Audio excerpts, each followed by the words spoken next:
Good evening. Tonight is Monday, October the 6th, 2025. It's 7 p.m. I'd like to call the regularly scheduled Board of Selectmen's meeting to order. Linda Grappa. Troy Lemire. Paul Marino. Paul Harrington. Tyler Shalashi. Glenn Albanesius. William Hester. William Pozo. Selectwoman Perez is excused. Please join me for the Pledge of Allegiance. I pledge allegiance to the flag of the United States of America and to the republic for which it stands, one nation, under God, indivisible, with liberty and justice for all.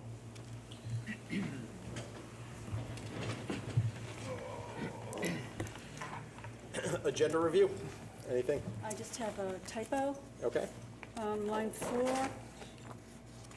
4A, minutes of the special meeting. It was just a regular meeting. It wasn't a special meeting.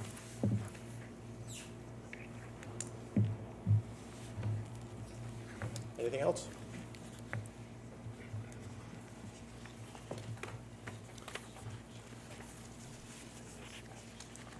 Do we have an approval of the minutes? Make a motion to approve minutes with the correction. Okay. The correction was on the agenda, not on the minutes. So moved. Second. Bill made the motion, Troy seconded it. Okay, well, there was a delay, so. Any other discussion? Seeing none, all in favor? 6-0. Minutes approved. Moving on to item number 5, citizens' comments. The Board of Selectmen welcomes public comments. Speakers be limited to 3 minutes and may speak once this round. Please give your name and turn on the microphone before you speak. Anyone wish to speak? Come on up.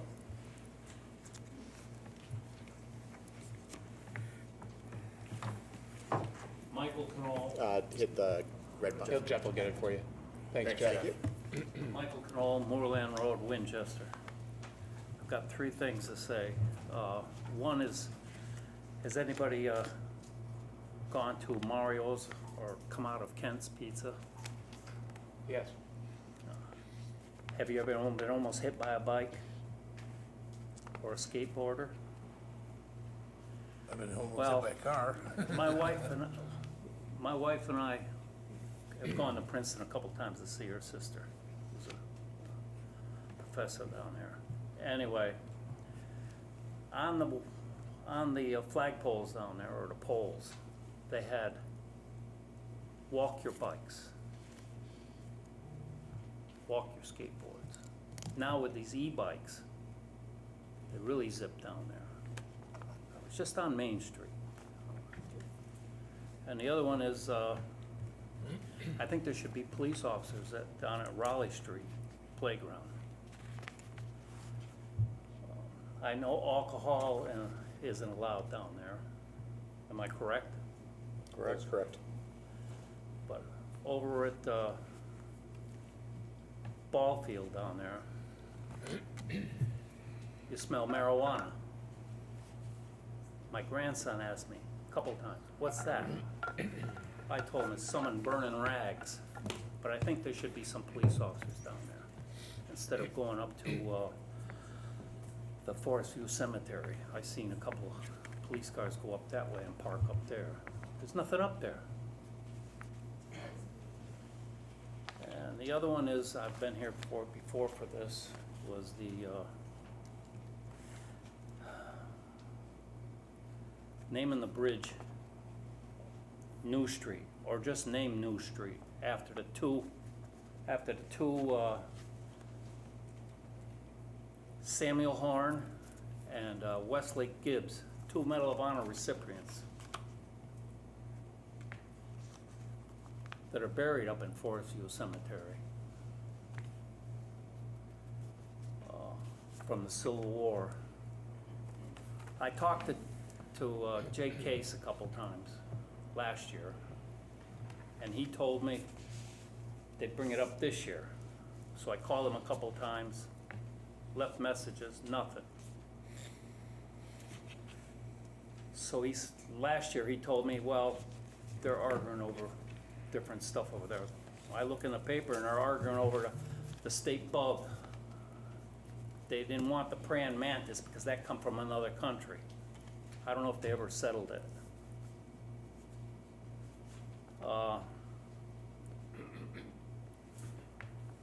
I left several messages to our state reps in Hartford.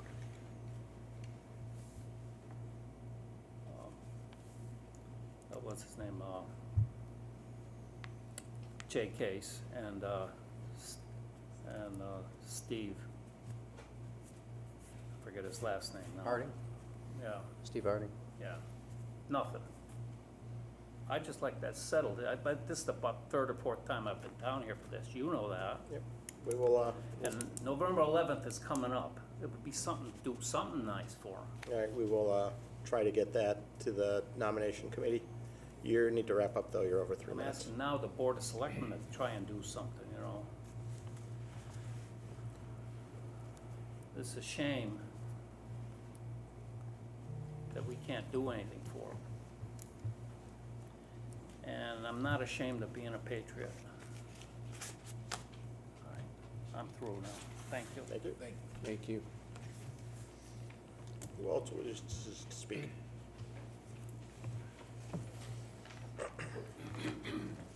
Good evening, Peter Marchand, 118 Suckerbrook Road. Speaking as a resident tonight, not one of my other jobs that I do. I'm asking you, the Board of Selectmen, not to approve the request for a tax abatement for bachelor school property.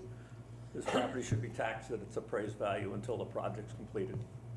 If you're using the rationale of using the sale price for taxing a property, then all the other properties that have been sold in town should be valued and taxed accordingly, such as a recently sold home on Highland Lake that recently sold for $1,215,000, but it's only appraised at $1,058,000. The original agreement, to my understanding, was the property would be fully taxed until it became affordable housing. Now someone wants to change the agreement. Who will be paying the survey and closing costs for this? The town or the purchaser? The purchaser received funding to purchase this property 18 months ago and approval from Planning and Zoning Commission 8 months ago, but has not purchased the property yet. How many years will the town have to wait for them to receive funding to complete this project? Thank you. Anyone else wish to speak?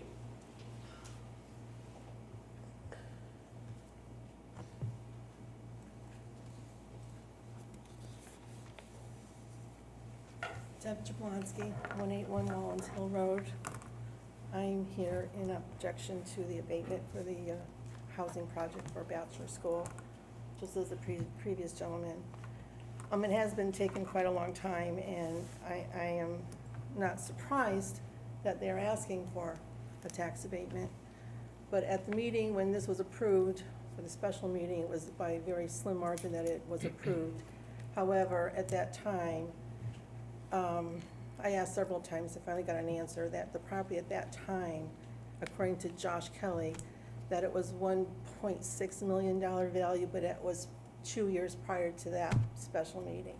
However, we now know that's, it's substantially more, no matter what the case may be. We aren't looking at it as a school for value. We're looking at it as a building property for value, as we were that day, because it wasn't a school anymore.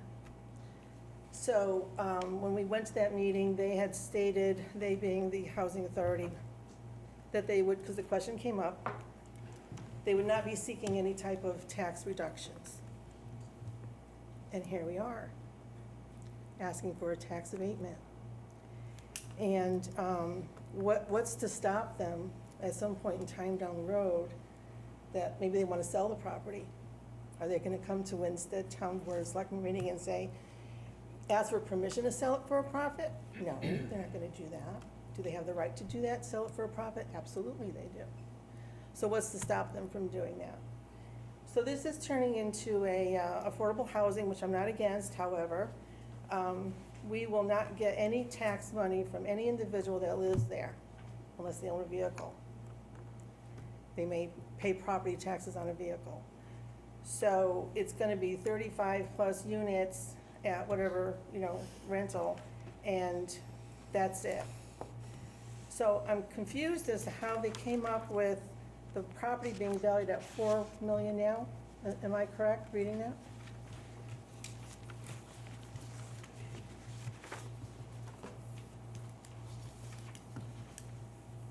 4.2. That's the current value? And is there an appraisal with that documentation stating what that value is? Or is it just floating in the air? Do we have any type of documentation as the true value of this property currently, right now? Please. So the 4.2 value, right now, currently on the card that's in the assessor's office, it's $6 million, which then knocks down 70%, which is gonna give you the 4.2 million valuation. That's what's on the assessor's card. I'll note that because that property was a school, that when we go through a revow, those properties are typically skipped over because they're town property. Right. We're not collecting taxes, so how old that $6 million valuation is, I'm sure it's several years old, but where you're getting that was the last time that property was looked at, it had a $6 million valuation. So we went through reevaluation, was that reassessed? That was not reassessed because it was town-owned property at the time, Okay. so it was not reassessed at that time. Okay. Similar to town hall, we don't put a value on town hall. So we don't have a true value of the property, however, we can say that it's at least 4.2 million. So they're asking to pay taxes on a $300,000 purchase price that they are purchasing it for until they get a CO, which could take any amount of time. There's no specific time for that. They're estimating maybe up to 2 years. And that they'll pay $4,725 a year. And then for some reason, I don't know where they come up with $42,500 a year for property taxes after the fact. All right, you're over 3 minutes, so Based start to on wrap it what? up. Based on what? You can answer, I think you can answer. There's a statute that was passed in 2024, it's PA 24-143, which works with these affordable housing projects, which is Yeah. based on profit and loss statements, and they're determining approximately $42,500 a year, and that's done by state statute, and that would be after they receive their CO, where the town would no longer have any input on the actual So taxes. that dollar amount is gonna be, that's the tax base for this property, is that? It's no, and that's why it does say approximate, because it is gonna be based on the rents that they charge, and it's gonna be based on expenses as well. There's a whole formula that comes in, and I'm assuming you probably pulled the document online, that's why it says it's approximately $42,500. Right. I'm not gonna say it's gonna go down significantly, it's not gonna go up significantly, but it is gonna be roughly in that ballpark once they receive the CO by pulling down that statute of PA 24-143. Todd, I'd like to ask for a few more minutes, because this is You quite can- important. You can do it in the next round. Well, I'd like to just leave this part of my open comments here to say that I am a taxpayer of Winstead. This is a property that I own, as well as anybody else in this room who lives here. And I don't appreciate that they come in here to say what we as a town would do with this building, whether we continue it as a school or not, and that they're doing us a favor by purchasing it, because they are not doing us a favor. We got jilted by this whole transaction back when that special meeting occurred. And I'm adamant about no approval for an abatement. So you're saying I can speak later? Yes. Thank you. Anyone else wish to speak?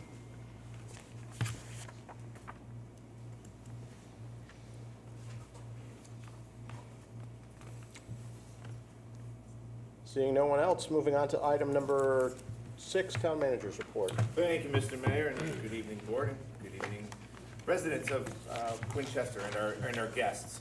To start off, the spirit of the community was on full display this past month. I did have the privilege of joining our seniors at the 59th anniversary luncheon, which was absolutely tremendously well attended with over 100 seniors that came together for an afternoon of food, dancing, and singing. Fortunately, there were no pictures that were taken that day, but it was a great time to sit with our seniors, have a bite to eat with them, and just see them, absolutely loving everything that the senior center, which has also been dubbed as the Active Aging Center by our wonderful director, Jen Kelly. So kudos to 59 years, and here's to another 59 years. I'd be remiss if I also didn't bring up our other friends, which is our Friends of Main Street, which had their Fall Foliage Fest. I did bring the family up, and every single booth that was out there was just absolutely tremendous. My kids had face painting, they got balloons, we ate a little too much food we shouldn't have eaten, so I wanted to just take a second and definitely thank the Friends of Main Street for just an absolute fun activity that we got to experience on Saturday, last weekend. Moving on, we did take the office on the road. We started visiting a lot of our manufacturing businesses. Our first stop was over at Hubble.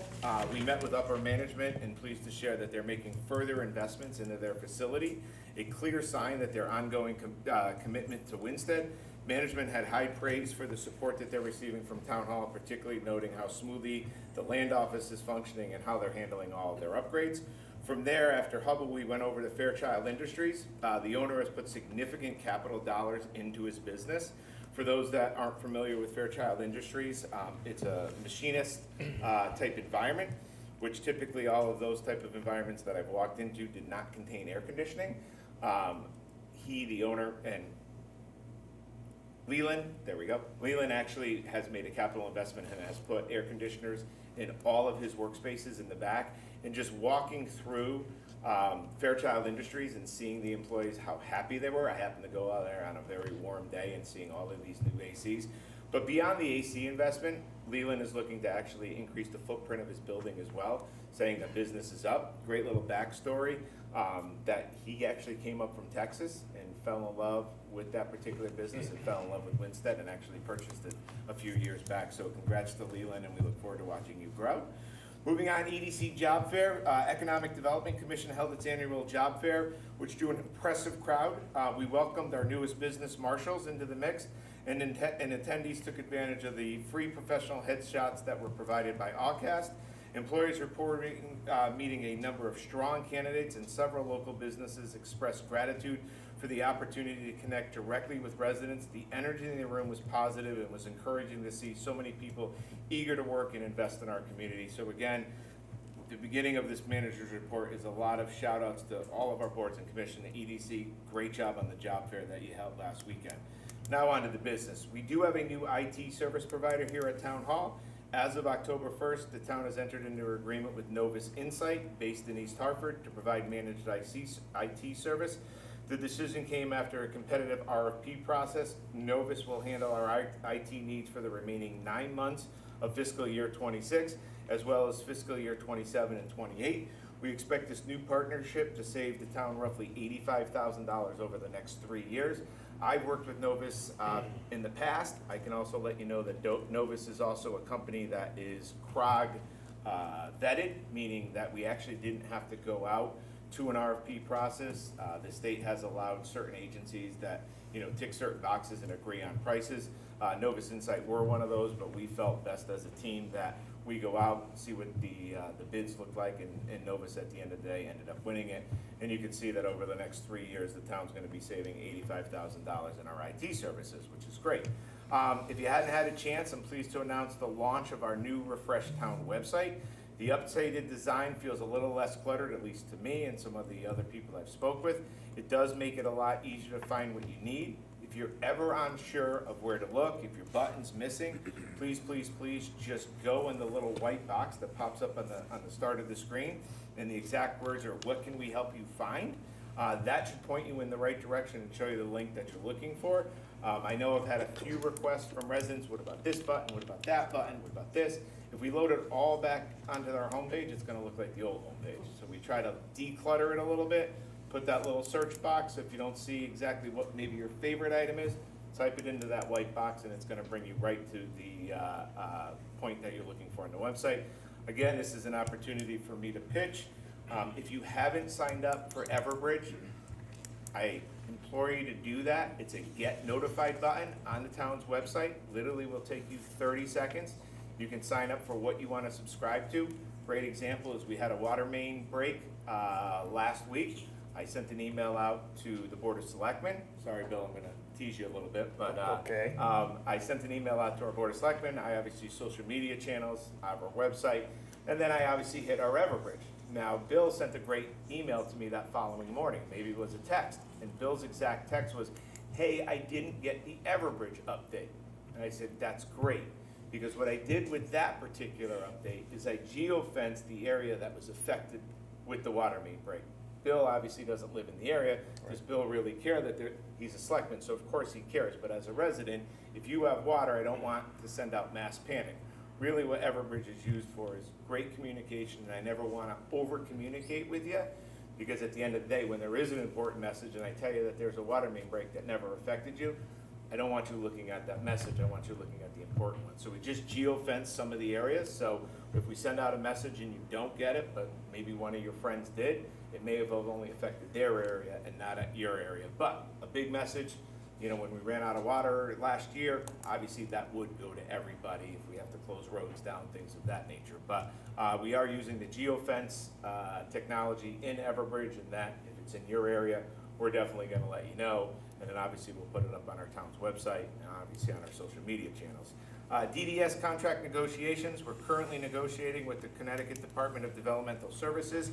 If you're unfamiliar, they take a little bit of our senior center and provide services there. The discussions have centered around adjusting the agreement to be a little bit more fair, share the costs of rent, utility, and administrative support. While details are still being finalized, we anticipate the new terms will be much more favorable to the town, and the state has agreed completely that they seem to have been underpaying for the services that the town and the space that the town has been providing. So we look to have an agreement very, very soon with DDS and looking to get a little bit more money on the town side. Safe Streets for All, tomorrow begins our first meeting on October 7th. It'll be in the Hicks Room right across the hall. The kickoff will allow committee members to meet, review federal SS4A program, establish local priorities, plan next step. Town staff will facilitate the first gathering. After that, a consultant will be selected through an RFQ. We'll take over residents interested in joining the roundtable and encourage anybody that wants to be a part of Safe Streets for All, contact my office. We can get you in tomorrow. If tomorrow doesn't work, there'll be several meetings down the road, but this is something important where we can, you know, establish our safe streets. And again, this is being funded by a federal grant. I just got word from Chris Murphy's office tonight that I know the government in Washington is shut down. That money is still flowing, which is exciting for us that we can continue with our Safe Streets for All. Bridge Street intersection redesign. Over the weekend, the old pavement markings have been removed. I know I made a lot of posts and said it was gonna happen one day, and then it rained, and we didn't wanna just go out there with black paint and cover up those lines, because rain, snow, plows, those white lines would eventually show again, and we'd have to go back and paint them again. So we wanted to actually hydroblast that white paint off of the pavement, so there's no signs of what almost happened up there. There's a few questions that came up, I think, at our last meeting. The amount spent to date on Bridge Street, and I believe Selectman Lemire brought this up or asked the question, total was $12,589.49. That does not include the work under the 2017 report, which studied that entire intersection. Just to note, the grant that was given to the town was a total of $829,604. So to date, out of the $829,604, only $12,589.49 have been spent. The grant end date is April of 2027 for all the sub-projects.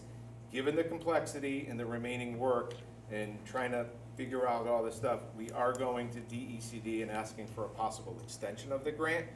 They're typically willing to give extensions if you ask way before the deadline.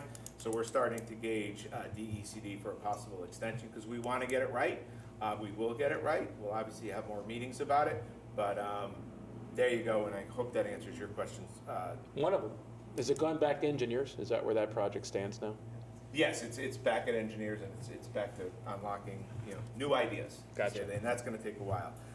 School Safety Committee, we've reconvened the School Safety Committee, bringing all the representatives of all the area schools together. When I say all the area schools together, I do mean the college, I do mean Region 7, obviously all of our schools, Gilbert schools, and our emergency personnel, all of our superintendents, anybody the superintendents want to bring in.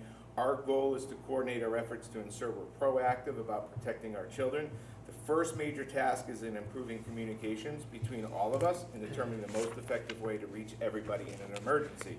Jamie and I, our fire marshal, are leading the efforts in that. We believe that Everbridge is the solution. We're not there yet, but I wanted to let everybody out there that's watching, because obviously we know how important our children are.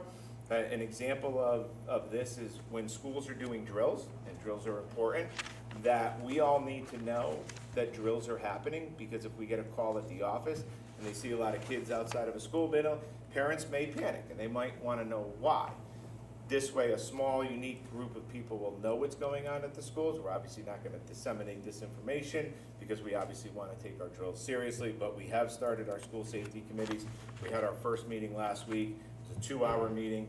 It was very well attended. All of the shareholders were there, and we're going to figure this all out together.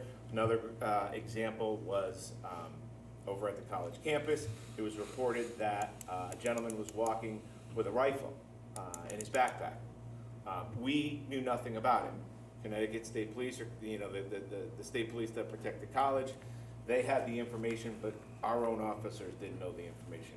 It ended up being an airsoft gun, which is a good outcome, but at the end of the day, we need to know this stuff so we can protect all of our residents as well. And this is what's going to happen with school safety committee, is how do we communicate what's going on in each one of our areas. So, and even stuff on the town side, we're going to let our schools know, not just Pearson and Hinsdale, but all of the schools, that there's an issue going on in town as well. So school safety committee.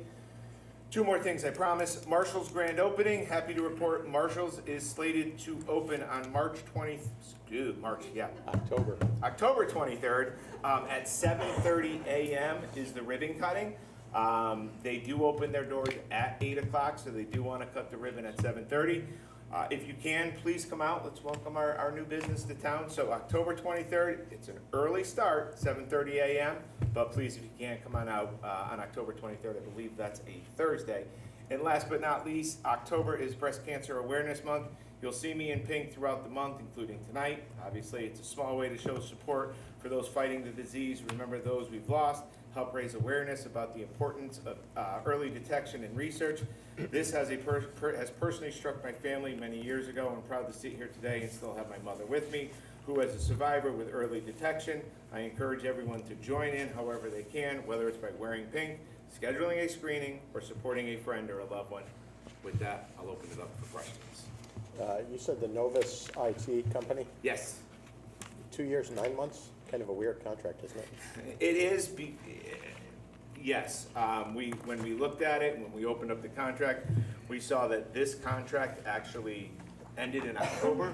We like to line up our contracts with fiscal year, so when we put it out to bid, we said bid for 9 months, then bid for a year, and then bid for a year. So this way, we're hitting it, right in, because you're getting, they could take an increase, and it's very difficult to budget, but if I know the number prior to putting the budget together, it makes budgeting like a little bit easier. So that's why we did 9 months, 1 year, and 1 year. I missed the shout out. You missed the who? I missed the shout out. Oh, I didn't, and thank you, Mr. Mayor.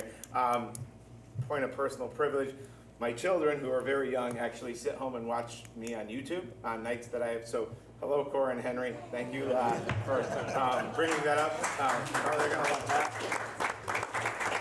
Now that you opened that door, it was really, you'll all have to meet my son one day. I end up going into one of the rooms where there's a screen.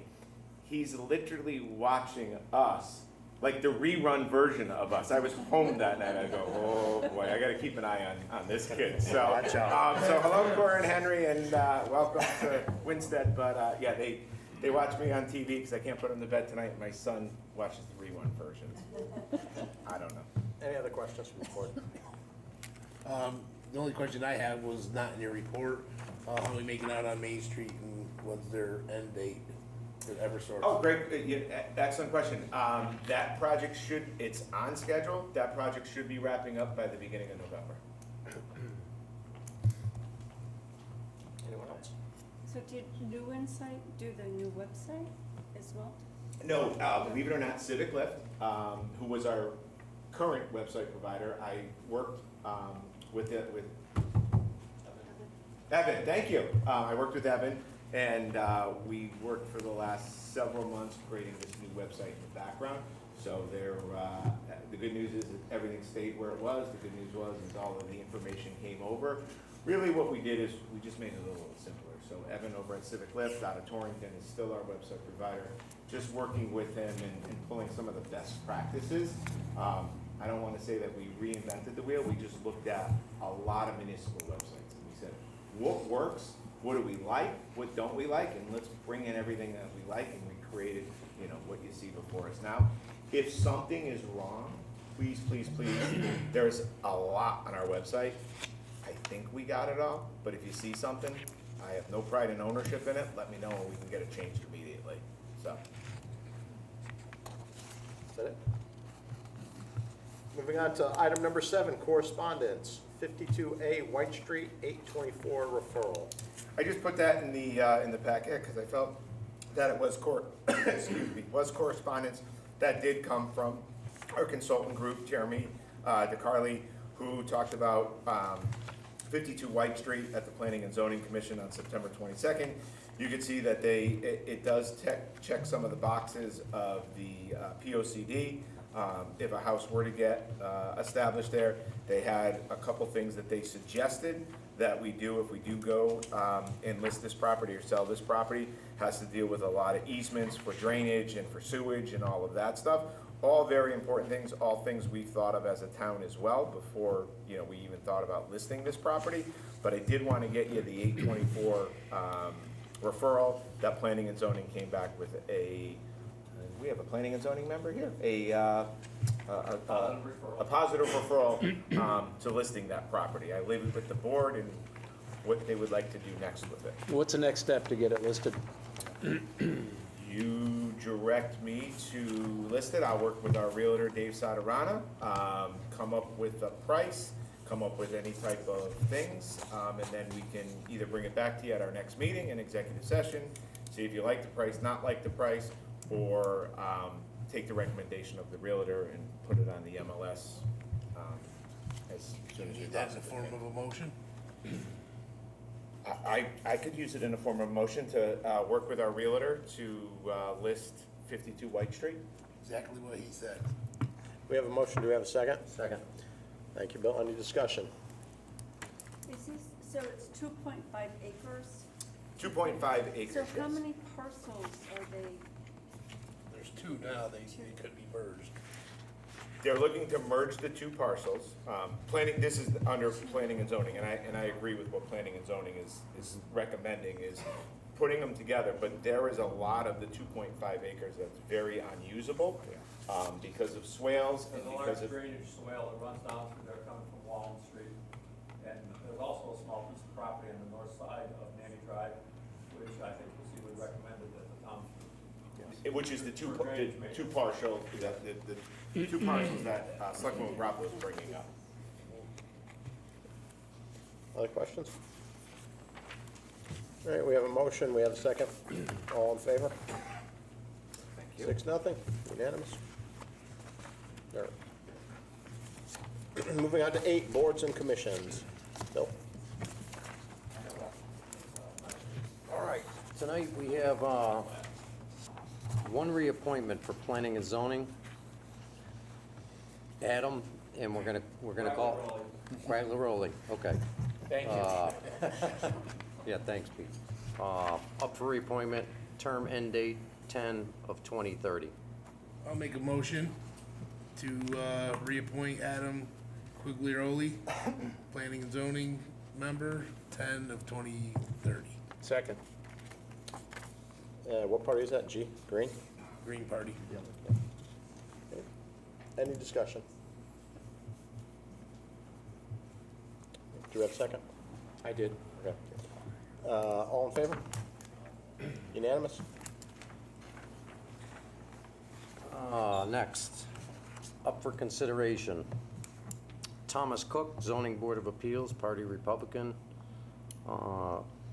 as an alternate member.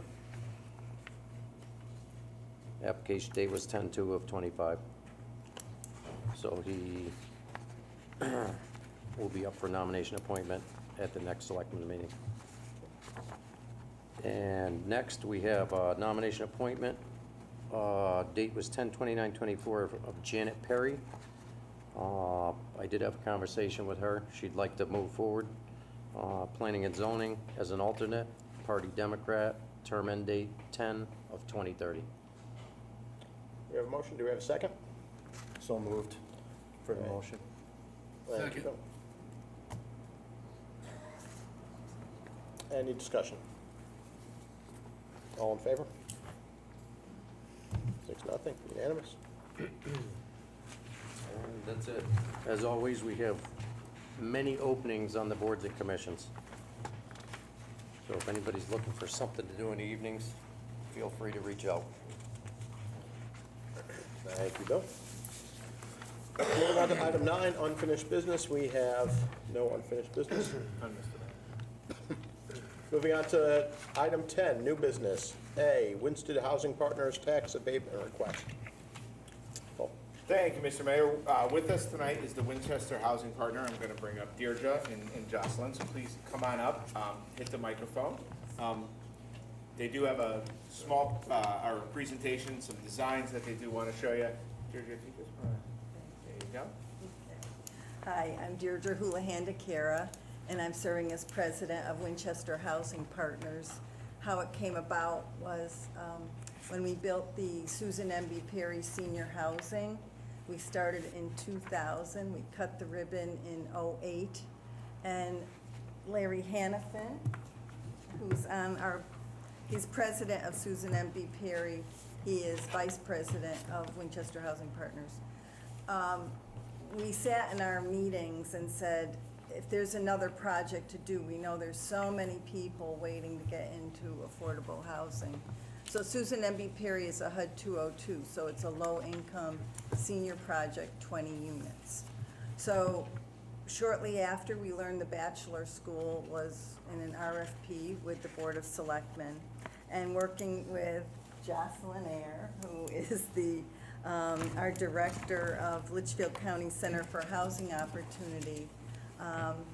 She holds our hand through this whole thing as our consultant, but she was actually all over northwestern Connecticut guiding all of our communities to write their affordable housing plans. So Jocelyn guided us into this, and we found that we had to create a new 501c3 because a HUD 202 can only have one project.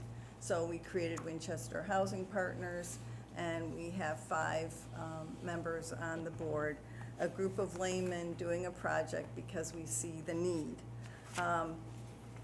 Also, I'll introduce Jim McGilvery is on the board of Winchester Housing Partners. And then also with us this evening is David Berto, who is the president of Housing Enterprises. And David worked with us back on the Perry project since 2000, so we were very familiar with David. And then now, I have plans over here. We've been using Paul Sell now as our architect. All the plans, as you know, has gone through P&Z. And we're just waiting to have the application with, to apply for the big funds, which cannot be done till February. So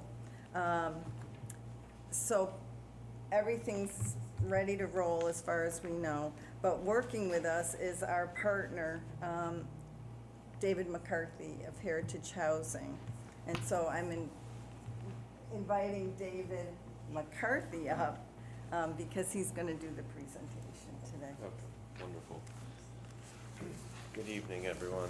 Thank you for giving me the opportunity to speak tonight about the Bachelor School Project. Just a brief introduction for those of you who are new to me. I am the president of Heritage Housing, Inc. We're a Connecticut-based housing development company based in Norwalk. I've personally been involved with housing for 21 years at this point, and I've worked on over 3,000 units of housing, mostly in Connecticut, but also in several other states as well. I can certainly give you an update about where the project is, but just to get straight to the heart of what we're here for is, I don't think this request is really about the merits of this project. It's not really about low-income housing, I don't think either. What it is really about is just the simplest path from point A to point B. Point A is the current $6 million appraised value, as Mr. Harrington mentioned earlier, of the property. And $6 million for a vacant school building that's been approved for 35 units of low-income housing is not a realistic valuation.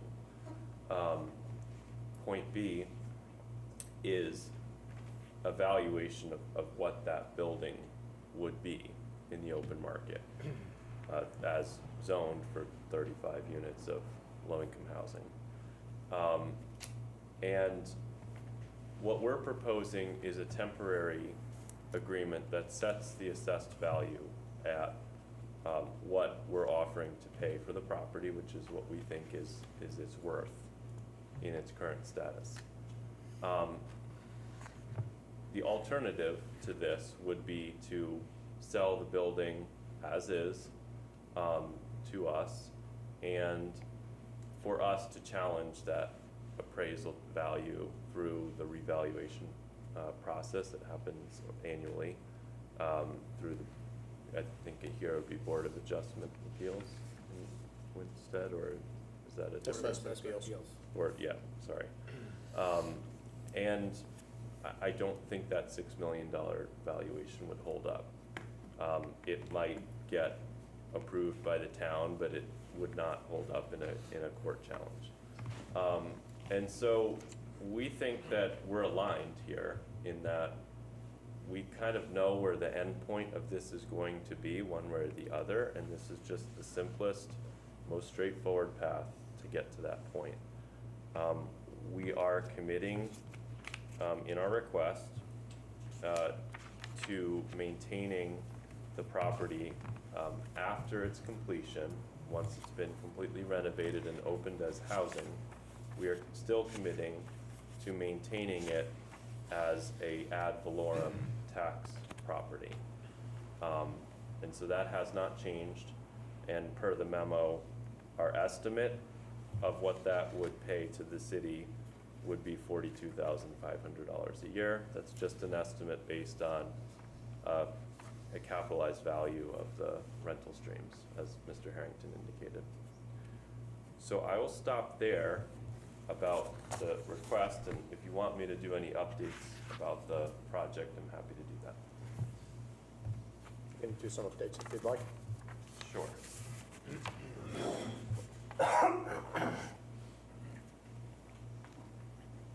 Some of this is old and some of this is new.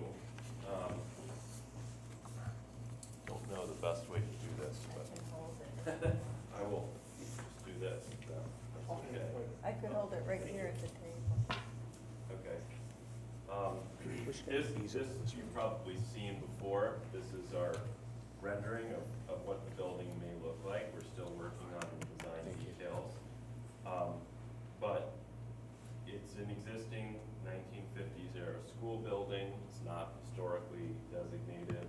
And therefore, one of the first things that we're looking to do is change the aesthetics of it to make it look a little bit more like housing. So it doesn't just look like a school building that happens to be housing. I have to add that I'm glad it's not historically set, because I'm the first class to go from kindergarten through 6th grade there, and I'm glad it's not historical. May I just jump in real quick, and I'm not sure, but our viewers at home, can we just potentially, the camera's right there, if we can just hold it up so our viewers at home or viewers that come after the fact to watch this way they just see what we're talking about. And the folks here. that are Well, live and our with us. folks here, yeah, that's Yes. a good point too. Can everybody see it if we stand back here? Yeah. So if you look at the monitor behind you in the corner. The monitor's giving you, other corner, is giving you the live view. Camera's over there. Camera's here. Over by the door. But I think what we'd ask you to do is show it to us, and then to I'll hold it up to the live studio audience, and then the camera. Yep. Thank you. All right. Thank you. This gives you a layout of, how we're thinking about the apartments. It's going to be a mix of 1 and 2 bedroom apartments. There's 1 studio. Pretty spacious apartments. They fit into the geometry of the building pretty well. And then in this area over here, we would have a community space for the residents that would have a community room, a small fitness room, a laundry room, and a management office on site to oversee the property.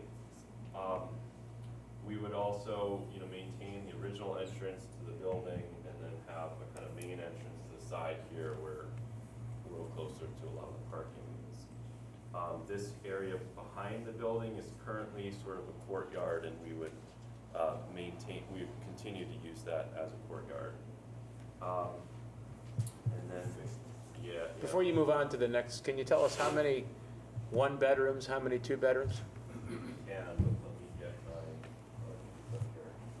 my, this layout is still in process, so this may change. But we currently are able to accommodate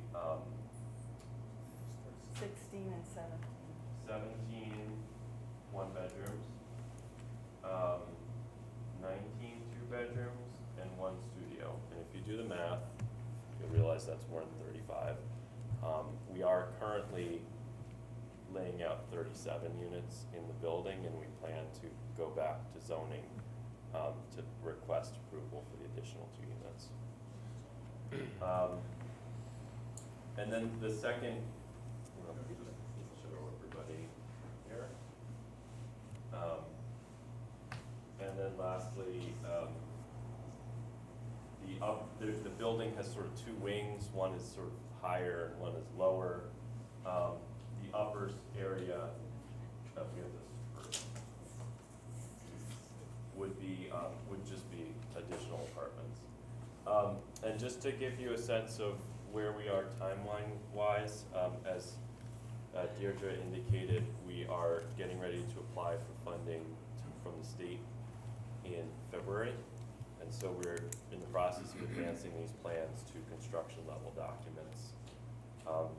Once we apply, we'll have to wait and find out if we've been awarded the funds, which usually is about a 3 to 4 month process. And then if we are awarded them, we would move at that point quickly to getting started with construction, hopefully by the end of next year. I had a couple things. Can you Jocelyn, come up? can you come up so the microphone picks you up? Thank you. Jocelyn Ayer, I'm from Litchfield County Center for Housing Opportunity. We've been working with Deirdre on this from the beginning, as some of you might recall. I just wanted to note, we do have acquisition funding for this project, so we do have that money in hand, as well as pre-development funding, an award from Department of Housing for this project. So we do have those funds in hand, and in our conversations with the Commissioner of Department of Housing is very excited about this project. So we're pretty hopeful about that. So we do have those funds. We can acquire the property. I just wanted to note, in terms of what we had promised from the beginning, I pulled out this document that we submitted back, it's February 10th, which was my birthday, 2023. This was a written response to questions following the request for proposals process, so it should be also archived somewhere. But there were a lot of questions at the time about how this group intended to pay taxes, and specifically on the second page of this, it said the Board of Selectmen requested the following: that ongoing tax payments on the property be determined by the standard assessment process. And we responded, we agree with this. It is one of the frequently used methods in determining property taxes, but the standard assessment for determining property value is the fair market value. For property assessment for rental income properties is the capitalization of net income based on the individual property parameters. So that's what we're talking about basically in this memo, and that's what that public act that was passed basically memorialized, is that many assessors were already doing it, basically having the value of the property be the net operating income, based on the net operating income. That this is consistent with that. That is what the group is intending to do once it's an operating property. Obviously, you can't assess it on the operating income when there is no operating income for the period of time where it remains vacant, you know, while we finish working on the architectural drawings. So for us, again, we don't feel like this is inconsistent. We are still very much intending to, you know, pay based on net operating income. Just during this period of time where the property is vacant, and we could agree to a certain, you know, cap on that number of months or whatever, but that it not necessarily be what is on the books. Now, I will say, Paul, when we met with the assessor, the town assessor did say he believed that the assessment was based on replacing, like if the school burned down and you needed to replace it with a school, what would be the replacement cost? And obviously, you're not going to do that. You're not going to build a brand new school building there. Anyway, just what we're asking for again is that consideration for this time period while it's vacant, that we be able to pay the value that it currently has until we get a CO. I got one question. How much do you expect to get for rental incomes on the apartments?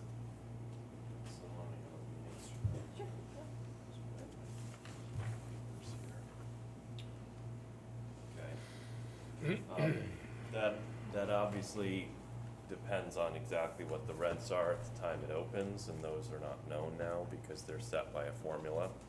But our current assumption is that the gross income, which is just the revenue coming in from rents at the property, will total about $400,000 a year.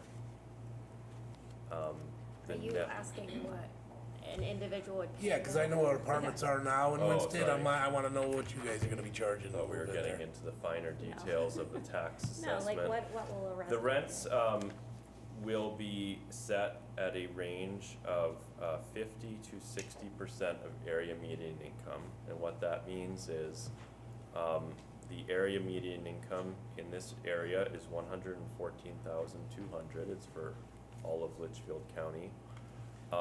And so the rents would be set at a formula that makes those affordable to people whose incomes is 50% to 60% of that amount. So roughly 50 Me or and Paul. 60. Yeah, so just to give you the exact answer, because I always like to. Doesn't give have that. to be exact. I'm just Yeah. looking roughly. The rents for a one bedroom at the 50% level would be about $850 a month currently. And they would range up to, the highest rent would be a two bedroom at 60% AMI, which would be about $1,200 a month. So they're gonna be in a tight range between those two numbers. Sure. Other questions? Yeah, I have a few. So, where you been for the last 2 years? Because we're here in the 11th hour. This is supposed to close by, what's the closing date, Paul? End of this month. So by the 31st, we've had, it's been 2 years since you've been here. And now we're looking at a request that is pretty significant for us to think about here. And where you been? Why haven't we had this discussion a year ago? Well, I think that's a good question. First of all, there are a lot of components to piecing together this financing that does take a very long time. And I don't think there was an interest in coming to you with this request until this project was real, right? It would be sort of foolish to ask for something up front and then come back 2 years later and say, well, this project's not actually gonna happen. I think I could almost make the argument opposite though, right? Good. As you're looking at all your financing and trying to put the numbers together to make sense, you would have wanted to know where you're gonna be property tax wise. And it feels, I mean, there's a lot of questions I have and a lot to talk about in this proposal that you're here with tonight. I wasn't in this room 2.5 years ago when you were here. In fact, the majority of us were not. Linda, you were, and Todd was. There was a public hearing. Right. Were you at the public hearing? No. Okay. My question is, and I'm going to put this one out to Linda and Todd first, if the proposal had been to pay property taxes of $4,700, do you think that that vote, which was 28 to 24, would have ever passed? I don't know. I did a little research on some of the other properties in town, and I don't think it's out of line, the amount that they're asking for. It's 95% below the current assessed value. We could be off a little bit, but 95%? But this is a HUD project. This isn't a condo. Well, we're talking, This is something different. It's not. But we're talking about the value of the property, and I think the taxpayers. The value of the property, that, there were two people that wanted that property, 2 people. That's it. But that's not even the issue. The issue is, what is the value of that property, right? We sold it for 300 grand, and there'd be people sitting on this board right now that probably wouldn't have voted for that. But beyond that, to suggest that our assessment is 95% wrong seems almost impossible to me. And I know the property. Sure, it's an old school, and it has not been used that way in a number of years. But I'm going to suggest that the appraised value would have come in higher than 300,000, and I would ask you, why not get an appraisal? Why not? Why wouldn't you have paid for an appraisal in the last 2 years to bring to us and say, hey, here is an appraisal? Well, I think you're always going to have a hard time finding an appraisal that will provide you a comparable for what is a very unique structure here. So this is not, a retail power center with a Best Buy in it. This is a vacant school building that's zoned for 35 units of low-income housing. I don't know how many property sales you're going to find that are any way comparable to that. And then you start to think about, from the appraisal side, well, what are you actually buying here? If you're buying this property fair market value, the cost to renovate this building and make it housing far exceeds its value when the rental stream is $400,000 a year from those low-income housing units. There's really no questioning that. I mean, the repair cost to make this into a viable real estate use is millions of dollars. And so I think what we're trying to propose to you is what we think is a reasonable approximation of the fair market value. And like I said, the alternative of going through the court system and figuring out, what a judge thinks is a reasonable valuation with appraisers bickering on each side, that is another path, but I can't guarantee that you'd even get the 300,000 value out of that. I guess could I just respond to what we've been doing? Again, we are working with the all-volunteer housing nonprofit, Deirdre and the folks on the board. We at Litchfield County Center, that's what we do, is we work with all volunteer groups and try to help them bring the tools that they need in order to pursue projects that they want to pursue in their communities. And they take a long time. We had to do a request for proposals for an architect, interview architects, hire an architect. The architect had to do all of the work that they needed to do to get ready for the Planning and Zoning Commission meeting. We've done lots of, again, rounds of talking to funders. All of that background work has been happening over the last 2 years. And again, there are so many moving pieces. I wish we would have had this conversation with you sooner as well. But again, I'm just saying, like you might have seen in other very complicated projects, we brought, David McCarthy on again because he and his team have a lot of experience making projects like this happen and making them successful. And so, you know, we vetted him, we had him come on, we've been working with him on all the performas and everything. So I just want to explain that we haven't been like asleep for the last 2 years. We have been working on all the different moving pieces, and we really wanted to have a sense, including getting through the Planning and Zoning Commission, that we could have a viable project that could work before we, you know, got to the point where we are now to acquire it. What happens if you don't get your main funding? Well, obviously, we're here because we think we will. If we don't, for some reason, then typically what you would do is reapply at that point. The reasons for rejection are usually that your project doesn't score high enough in the criteria that's used, but usually the state works with you to figure out ways to make it more competitive for the following year. I think it may be important to let them know the funding you're going for, which is the 6% versus which becomes did you change that recently? Well, no, it's not 6, it's Oh. 9 or 4. 9 or 4, Yeah. apologies. But it sounds like at this point, because of new criteria, that this project is competitive potentially for both 9% and 4%. Yes. That changed. So, and the 4% tax credits are not competitive, really. Right. So it's just, you know, do you meet the criteria or not, and it's just a matter of timing. So we think this project, again, is very, you know, very likely to be funded. I'd just like to say, I'm kind of offended the way you came across. It's like you're threatening us with a lawsuit if we don't give you what you want. I'm all for, you know, low-income housing, but you just soured me when you said that, because that's a very, you know, curt kind of a statement that you're. We don't need you to make a decision tonight, because we're gonna go to the Board of Assessment Appeals and we're gonna get it knocked down because we don't believe the building is worth $300,000 even, okay? I happen to disagree with you, and I'm taken aback by that. Well, I apologize for offending you.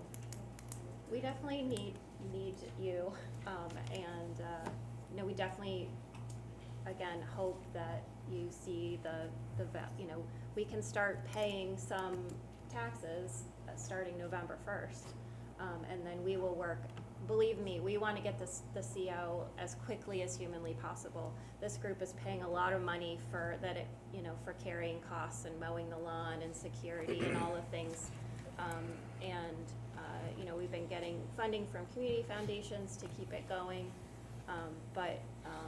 You know, we really want to see, we see every day how much we need this kind of housing for folks in the community, and we want to get that CO as soon as humanly possible. So we will work our best to get it so that we're paying that, you know, the net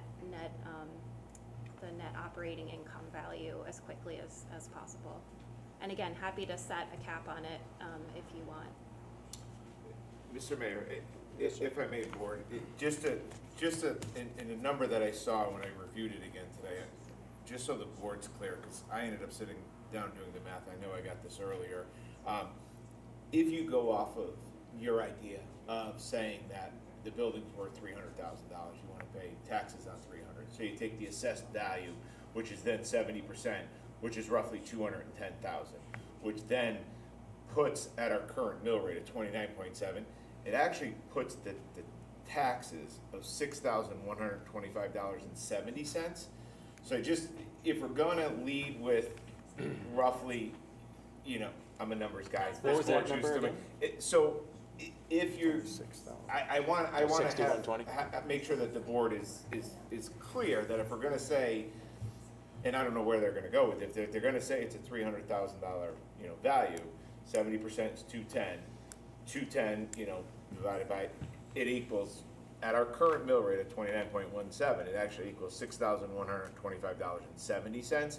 I just, as they deliberate and go down a path, I don't like to shock anybody if they say, okay, 300, the actual taxes on that is actually just over $6,000. I just wanted to If we I did see a lot the, of head shaking this way in terms of Paul did his math, which is good, but I wanted to just get the board a clearer picture, because I did it earlier today. When I go, wait a minute, that seems low, and it took 2 seconds to figure it out, but I wanted to get everybody on the It's a same far page. cry from 103,000 that would be owed next July at the current appraisal. for the replacement value of the. Current assessed value of the land, or of the property. We could debate what it is, I mean, what's the raw land worth, it's a lot of acreage, all that stuff. But to suggest that it's gonna be a 95% reduction, I think is an enormous amount. Todd, And you were, again, just to make sure everyone understands, we're not purchasing the whole site. Correct. So most of the land will stay with the town and the barn. you're purchasing 13 acres, if I remember, something like that. 9, I think it's 9. Isn't it 9? I had 13.19 acres. I know we're in the middle of, obviously, the surveys and stuff, but all of the charts and all of the original Yeah, this presentation was little 13.9. portion, this little portion of it, 13.19. I think So. is 9. So, for us, it's a balance between granting this to you and answering to our taxpayers on why did you give them a 95% discount? Because PS, just about everybody in town who owns property could come in and say, to the gentleman's point earlier, well, I paid this, why am I being assessed at this, right? So that's a tough argument for us to bring to the taxpayers. As I recall, the vote was incredibly close, and Todd, I'll look to you on this. I'd ask you the question. I asked Linda, and she talked about being a HUD thing, but given the way the public meetings went and the vote, if this had been a $6,120 tax income as opposed to the assessed value, what's your perspective on where that vote would have gone?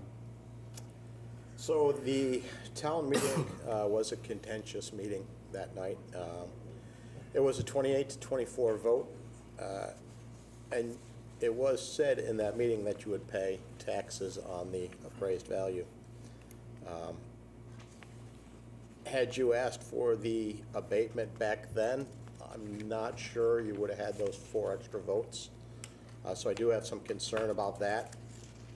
I do have some concern about a precedent that would be set if we were to approve your request tonight, where the more appropriate action for us may be to tell you to appear before the Board of Assessment Appeals like every other business in town and every other resident who doesn't believe that their property is appraised correctly. So that does concern me, that if we were to approve this for you, what kind of door would we open for the rest of the 11,000 residents in the town?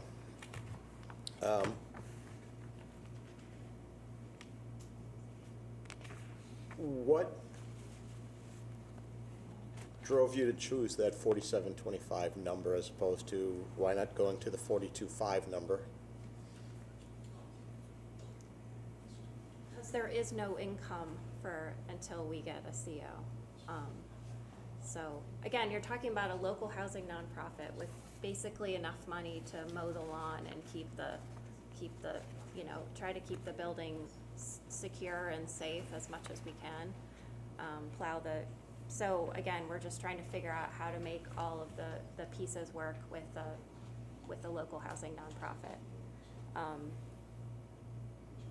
think if I recall correctly, the 42,500 a year in property taxes backs into a valuation of somewhere like 1.5 or 1.8 million, something like that.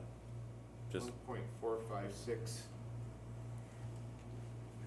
976 would give you $42,499.99. You must have considered the post-renovation value of this property when you're done.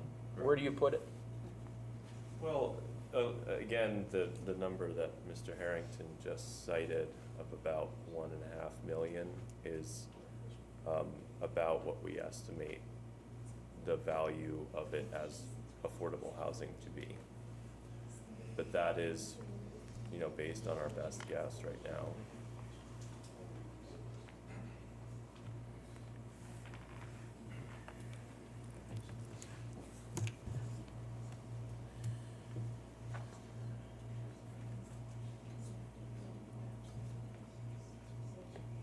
I mean, we could certainly get an appraisal. Again, my concern about going and getting an appraisal was that, you know, if we got the appraisal, that the board might not like it. Well, I suppose, and I realize it's a difficult appraisal with comps, although I'm sure there's other vacant school buildings around the country that have been sold that could give you some comparable valuations. And I think you're right. I think we would probably look for more than one appraisal at that point.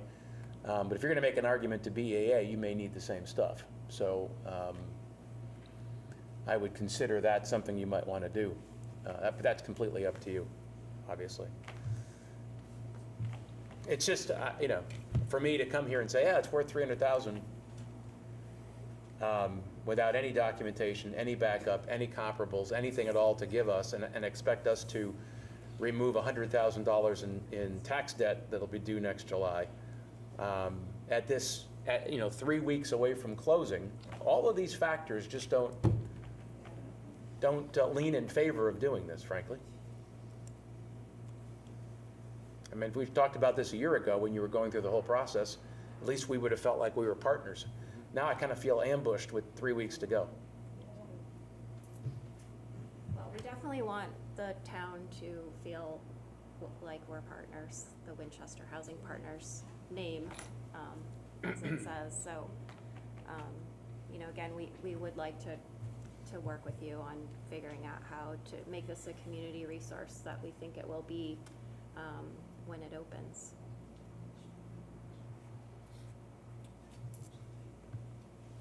So from my office stance tomorrow morning, 8 a.m., which direction am I moving?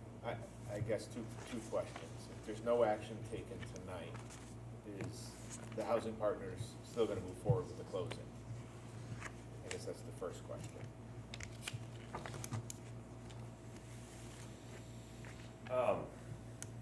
I guess, can I just add to that question? If there's no action tonight, or if the action denies this abatement, are we closing on this property at the end of October? I mean, correct me if I'm wrong, Jocelyn, I wasn't involved in the contract negotiations, but I think there's a contract with you to purchase the property, right? So, yes, we're moving ahead. Is it going to be easy? No. It will not be. And Paul, that first property tax bill would be due in July? Yes, so I spent some time before the weekend, just so all the cards are on the table. Obviously, you've talked about the BAA. The 25 grand list is, it's as of October, right? So the 25 grand list gets billed July 1st of 26. So we spent a little bit of time, prorated assessment, reflecting land value of 13.19 acres. That was all the documentation that we had, that you're purchasing 13.19 acres. Obviously, it can be adjusted if it's down to 9, but all the documentation that we had and sat with the assessors, 13.19 acres. The prorated assessment that you all would receive for that July 1st bill of 2026 would be $3,581,385.29. If the mill rate were to stay the same, the taxes due July 1st, 2026, $104,469 and 1 penny. That's putting everything the way it is now, right? That's not going to BAA, that's none of that. But that's with the information that we presently have on the card. You know, every property in town has that card. And the only information that we can do is go off of the current information that we have on the property.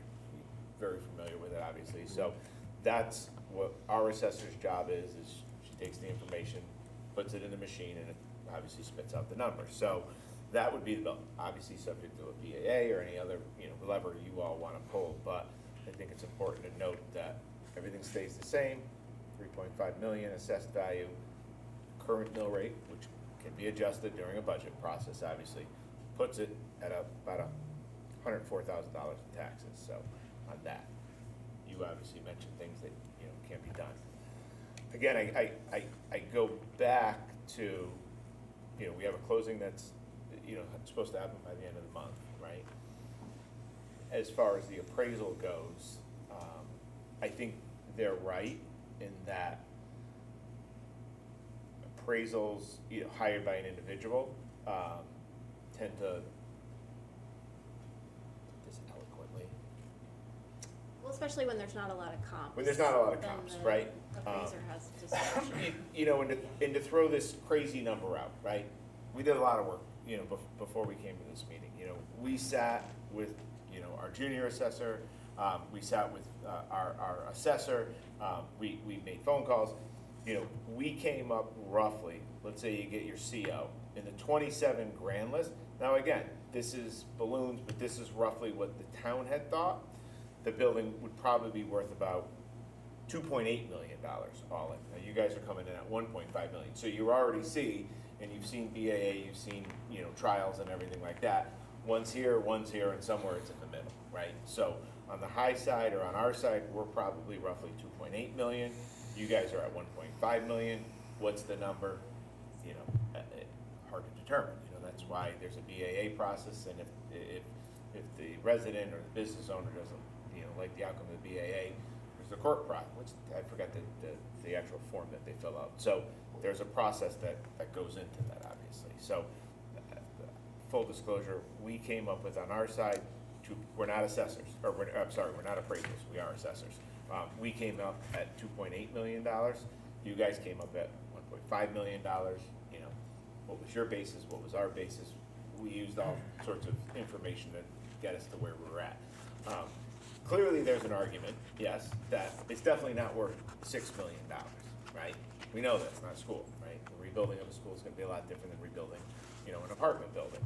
But again, we came up with a rough idea of about 2.8 million, which would then net out, if the mill rate stayed the same, $83,372.82 in taxes. That was, all things stayed the way they are, but that's in this little bit of a moment right there saying that there's so many wild cards that come into play. Property values could take a massive hit, they could take a massive spike. Mill rates obviously change every year, so that's just at this given time. Given all of that, Paul, because there's a $1 million+ valuation difference between what you think it's going to be worth and what our people believe it's going to be worth afterwards, I can't in good conscience look at our taxpayers in town and say, yeah, we gave away $100,000. We don't really know what it's worth. They don't really know what it's worth, but we just did it that way. So I, for one, can't support the abatement.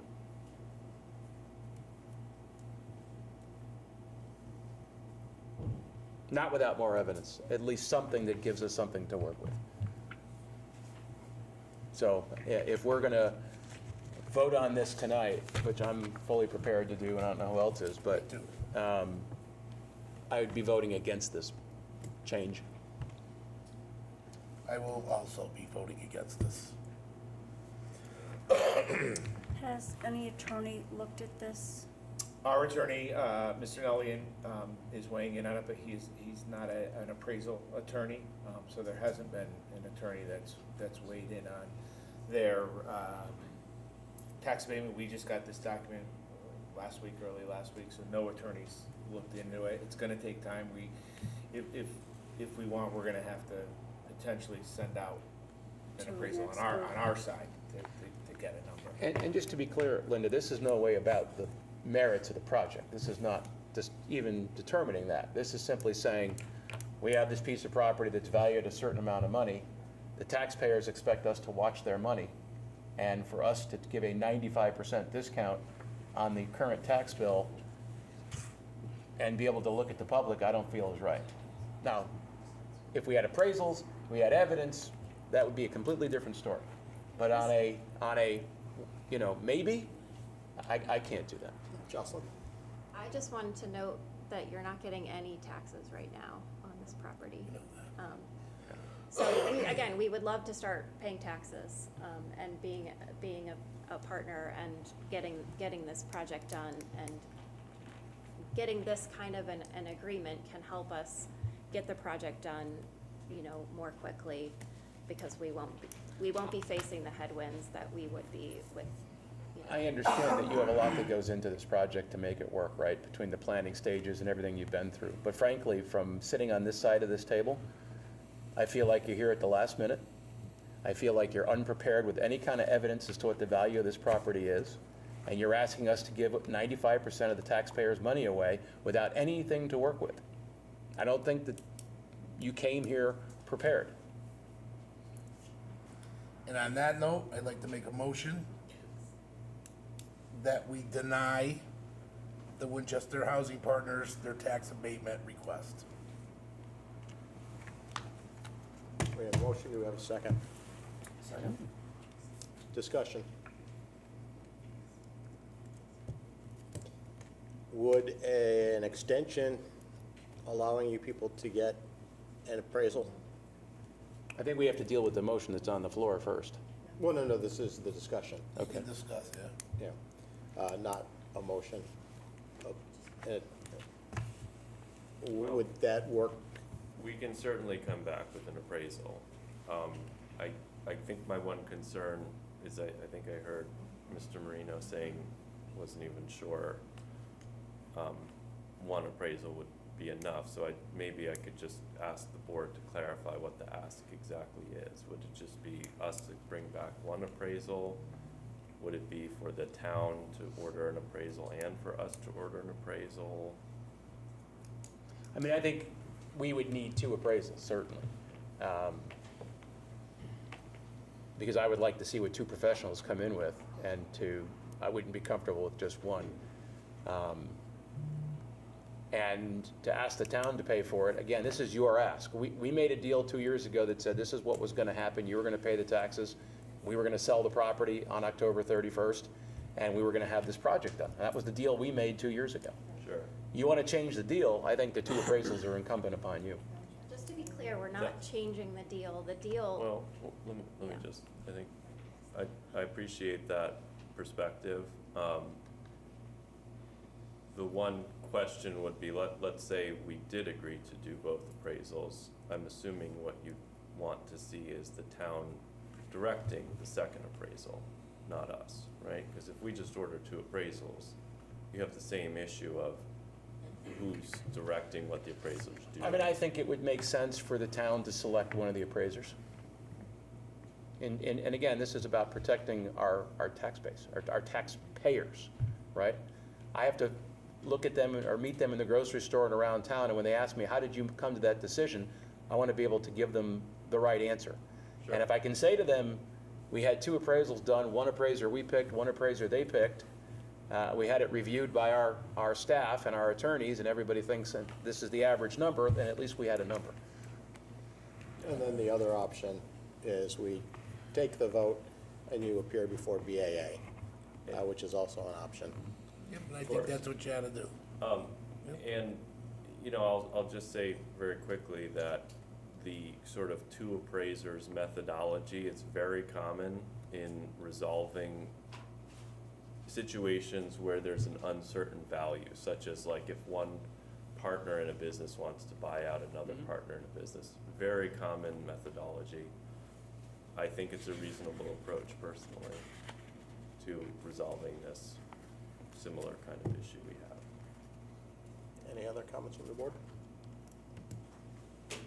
It seems to me then, with the motion that's on the table, Mr. Mayor, that if we vote down the abatement tonight, they still have the option to close on the property, and they still have the option to come back with their appraisals and present and ask, you know, and at that time, the ask may be very different. You may look at the appraisals and say, okay, our ask was unreasonable, now we need to bring in a number that's more reasonable. Perhaps, we'll see where they come in. Yep.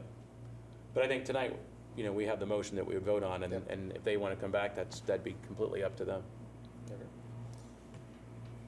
We have a second, motion, we have a second. All in favor? 5 opposed? I'm Abstaining? 501. So come back with your appraisals, or if you're before BAA with the appraisals. I think those would be your next steps. Okay. Thank you. Appreciate your time. Moving on to item B, 25-05, resolution for Winchester to join the Connecticut Municipal Development Authority. Thank you, Mr. Mayor, and with us tonight is our Assistant Town Planner, Mr. Green. He was gonna join us up at the circle, just in case there's additional questions. If you remember a couple months ago, we talked about the CMDA. It was a agency that was actually created by Governor Malloy. Unfortunately, that administration did not put any funding into it. Governor Lamont, through this last budget process, has actually put funding into it in a tune of roughly $90 million that towns can then unlock as long as they became a member of the CMDA. Before us tonight, and why we waited until October, was there was legislation that had to wait until October 1st.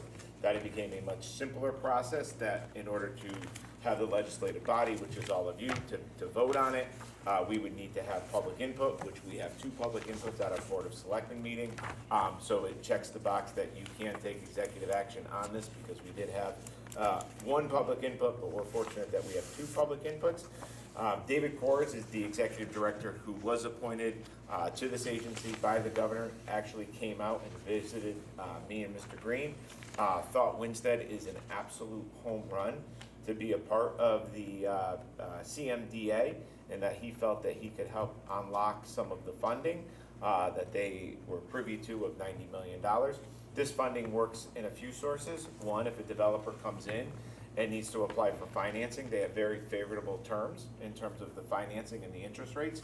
2, they also can provide gap financing, meaning if a project is penciling out and they're roughly short $1 million, the CMDA can come in and actually give that developer the $1 million to make the project a little bit more worthy for them to take on. The one thing that I want to completely make sense of is that the town, joining the CMDA, the town retains its local control, which is very, very important. The CMDA does not come in and say, you have to do this.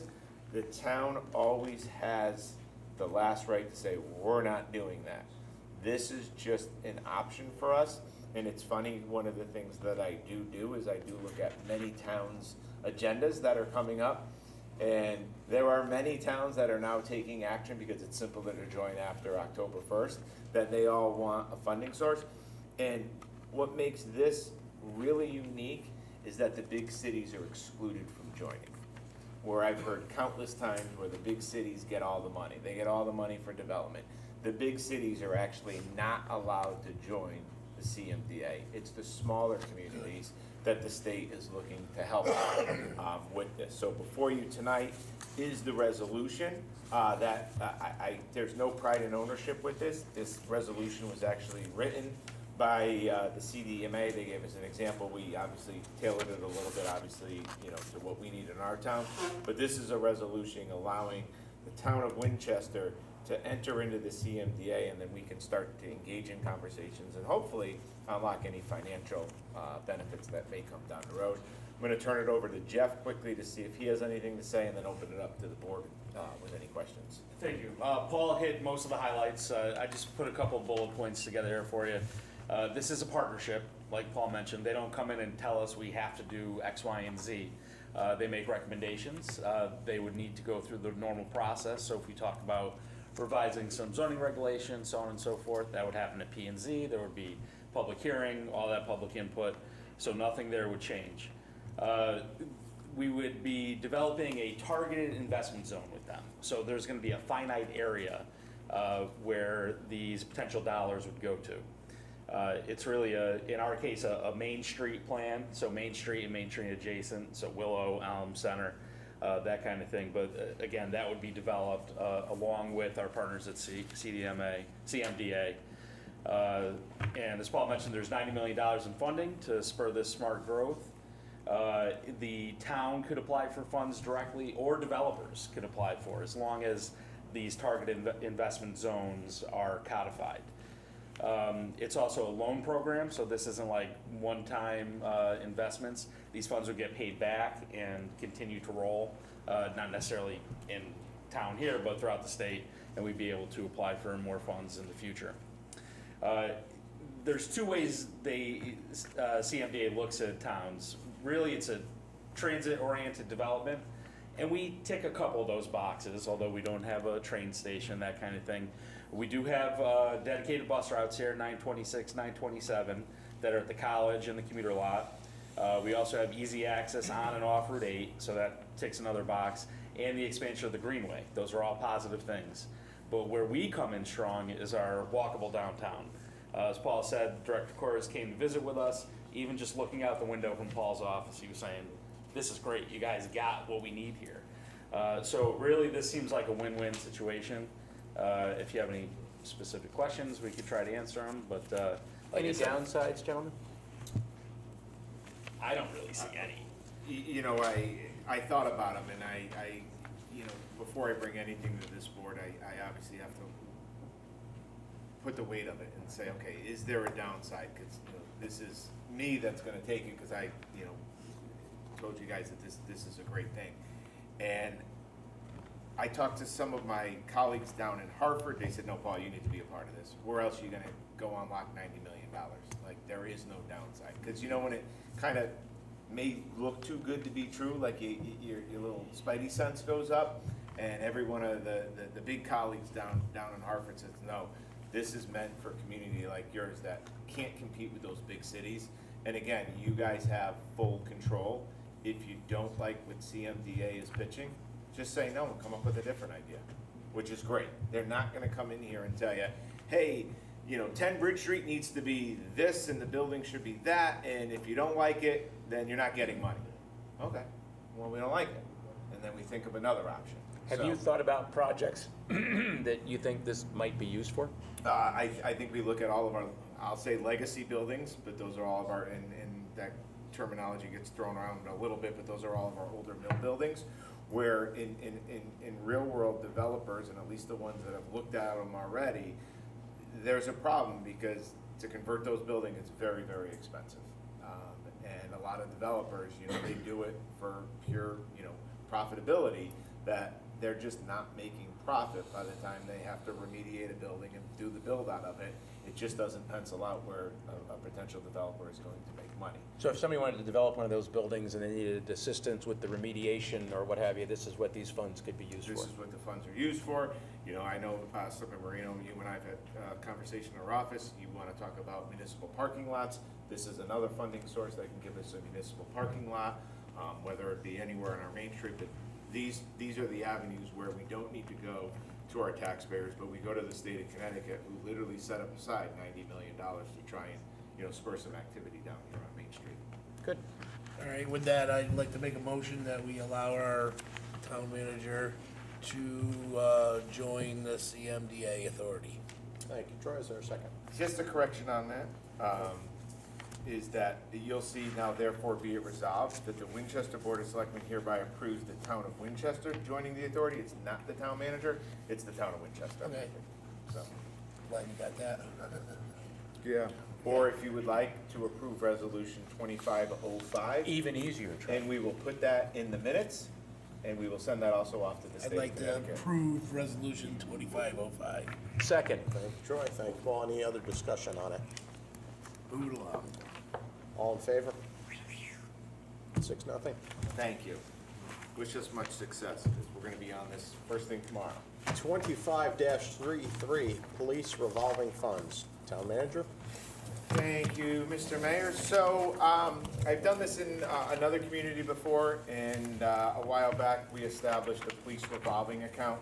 Police revolving account is established under Connecticut General Statute 7-148C2K, which permits the establishment and maintenance of a fund and accounts for financing of programs and activities the municipalities authorized to undertake, and 7-148C4A, which authorizes municipalities to provide for protection of persons and property in the preservation of peace and good order. Both of those Connecticut general statutes allow municipalities to create a police revolving account. What exactly is a police revolving account? When I came here just over about a year and a half ago, I had asked that question to our chief of police, and he had never heard of a police revolving account. I had asked, so when a private contractor, such as Eversource, needs to hire a police officer, what exactly are we charging for that particular officer and cruiser to be on the street. Got a lot of different answers at the time, but I can tell you at the time, I had felt we were undercharging these private contractors that we were sending out to, make sure the streets are safe. So we sat down and we looked at what other towns were charging, and then we looked at all of the different items that we could charge for. First and foremost, we obviously need to charge for the officer, the sergeant, and it's usually time and a half. So that's the first box of the amount of money that we're charging the contractor. Second one is that they're using a town asset, which is a cruiser. We then charge an additional $25 an hour for that cruiser to be parked on Main Street, obviously the gas and everything like that. There's a scheduling, so we then attack on an admin fee as well. So it roughly means when you see one of our officers out on any of our streets with its lights on, we are charging the contractor anywhere from $150 to $210 an hour, okay? That money then covers the salary of the officer, the FICA, the taxes, the CMERS, any benefit that the officer gets, so it's not a direct impact on the taxpayer. If you see an officer and there was a little dust up on social media, and I said, wow, that just dusted up at an absolute perfect time, because I was gonna talk about it on Monday night's meeting, those officers that are out there are 1,000% being covered by the contractor that hired them. Now the interesting part. So beginning back on 7/1 of 24 to 6/30 of 25, so the entire fiscal year last year, we roughly brought in $73,571.87 in revenue for those officers to be on the street. The expenses of those officers was roughly $50,808.70 for a net profit of $22,763.17. That was all of last year. Fast forward to this year when our friends at Eversource decided that they were going to take on Main Street. We billed out in July alone of 2025, $33,020.50. The expense on that, and you're gonna start to see because we changed the fees, the expense on that was $11,995.90 for a an exact profit of $21,024.60. In August, because August there was a lot of activity obviously on our Main Street, we billed out $95,631. The expense to have those officers out there, which was covered obviously by the revenue, was $57,202.15 for a net profit of $38,428.85. All in all, last fiscal year, plus July and August, and we haven't done September yet, because we have to bill that out and figure all that out. We roughly have $82,216.62 of money left in the police revolving account after we paid out all of the expenses of having that officer on that street. What we've done in other towns and what other towns do is we take that profit and we reinvest back into our police force. Meaning what's before you tonight is a recommendation to purchase a new police cruiser in the amount of $64,387.30. That's fully outfitted, plus an additional $1,450. Thank you, Selectman Moreno. I don't know where my sheet went. Oh, here it is. For $1,450 for the logoing, the decals that actually go on the cruiser. So this is a way of charging our contractors, pay for capital items that would typically be funded in a budget. But because we've now created a police revolving account, and we've actually looked at what we're billing the contractors, we have a small little mini profit center that then in return saves our taxpayers from having to fund these capital items, and in turn, we're just going to pay it out of our police revolving account, which currently has a balance of just about $82,000. Questions on police revolving, and then we can... I was gonna say, before I make the motion to buy the police cruiser, I just wanted to say, great job, Paul, because we've been losing money or not charging what we should have for a long time, so great job. Are those fees built into the money that we have to pay for these repairs? Like for the police in the cruiser? there's a fee, right? Yeah, so Okay, we is it charge built in? $25 an So hour. when we get an estimate for a job, Mhm. in the estimate, is there a chart? Is there a charge I for think she's asking, does the vendor inflate their fee, their price for, Offer. to cover those fees? Oh, that's a great question. I can tell you that we're right in line with what other towns, not just in this area, but in all of Connecticut, are roughly charging. Does a contractor probably inflate it? Yes, they probably do. But when we looked at it, when an officer perhaps is, on the streets of Torrington, and Torrington is charging $150, $160 an hour, and we were maybe charging $70, we weren't even covering our costs. Right. So, it was a glaring, like, we need to sit down and, oh, by the way, the rates change every year. Because, there are contracts that, give increases to our officers, rightfully so. So we just sat down a little before July 1st, because, the rates went into effect, or the new officers' salaries went, or pay scales went into effect. We sat down a little before July and adjusted our rates based on the fact that our officers now make more an hour. So we're way ahead of it than I think we were in the past. There are many bids that are also done, Linda, where they actually have safety as a line item on the bid itself, so you actually know how much they're factoring in for police, road traffic, cones, barrels, all that stuff on roads for that sort of stuff, so. And FYI, if it was the state police we had here, it would be twice as much as what they're charging for us, so. State police are in the Twice upwards as much. vicinity of over $200 an hour. So when you do see one of those state police out on a job. I'll also note that this board did allow, and I think I mentioned it, we're going several meetings back, several months ago, that we do have a shared agreement with Torrington. So we are also fortunately making money off of Torrington road jobs. If one of our officers goes up there and happens to work a road job in Torrington, that the town of Winstead is billing that contractor. So we have an ability to grow this account even more. I can happily say that over the umpteen years I was in my prior town, the police department never came before the board asking for any capital purchases. We funded all of the capital purchases out of the police revolving account. Can we get that here? Maybe, but I can tell you that we definitely benefited from a police revolving account down in my last town. A lot of jobs, there's an airport in that town, so there's a lot of things that go on, but we were fortunate that we had a lot of road jobs that funded new cruisers.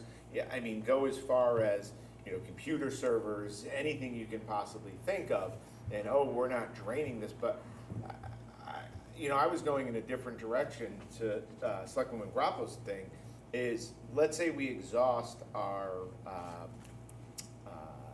repair line in the police department. This is a great area to go and use some money for repairs as well, because we're not draining the account. We're roughly gonna have well over $20,000 in the account. We needed a set of 4 tires, and we've exhausted the line. The other item that, as we grow this account, which we also did in the prior town, is that I may look to add a revenue line into our budget to help offset some of those expenses in the police department for repairs and items like that, to say, hey, police revolving, we're growing the account. Instead of asking the taxpayers to fund it, we're gonna have these contractors fund some of our police activities and expenditures. So this is all new, not to me, it's all new to this town, but I'm very, very happy to report that, although everyone will be happy that Eversource is leaving Main Street, I'm gonna be a little sad because I'm gonna lose a little profit center, but we still have to bill out September, October, and November. I may have another $80,000 in 3 months. Don't worry, Torrington's a mess. Yeah, so you and I have looked, we've reviewed the fleet, the rolling fleet. Several here. times. So, Okay, well, hold on for a second. When Torrington officers here under our agreement, Yep. is the revolving fund funded the same way? Their revolving account is funded. So if a Torrington officer comes here, So their we officers. fund there? We pay Yeah, them. so it works both ways. Okay. We can't have it that good. I was just, okay, go ahead, Paul. well, it's nice that we're funding it this way. I move that the Board of Selectmen approve the purchase of a new police vehicle using the police revolving fund once the account receivables have been received. Second. Discussion? And I don't want to step on your motion, and I should have pointed this out. I am asking, and why the motion is written the way it was, is that the receivables, and they're good receivables, it is the company Eversource. We just billed out roughly $95,000 in invoices. We haven't received all of it. I'm saying once the cash is in hand, that then we'll go and purchase a Cash enough to cover this, to right? cover that, exactly. I don't want to even, Is this car being held for us, though? that car is being held, yep. I can, with your motion, I can put a PO in. I will take delivery once the cash is in hand, and POs are fine, but once I have cash, I don't even want to go anywhere near the general fund. I want to wait until the contractors pay their bill, and we write a check to McGovern, and we have a new cruiser. Yeah, and as I understand it too, this is another part of that canceled fleet, so we're actually saving money on this car as well, so. If you haven't had an opportunity to see our new Ford Explorer that's in our fleet, it is an absolute beautiful vehicle. When you open up the back and you pop the trunk open, the board that has all of the mechanisms that turn the lights on and everything like that, it's professionally done. If you look at some of our older cruisers, wires are everywhere, and it's a nest, to say the least. So, I think, Mr. Marino, you actually had an opportunity. I spent some time in that Drive car, in I that did, vehicle. yes. In the I back did. seat. Not in Not the back seat, thank you. Yeah, we really need to clarify that, thank you. I saw you there. I was in the front. Any other discussion? No, thank you. All in favor? Thank you. Unanimous?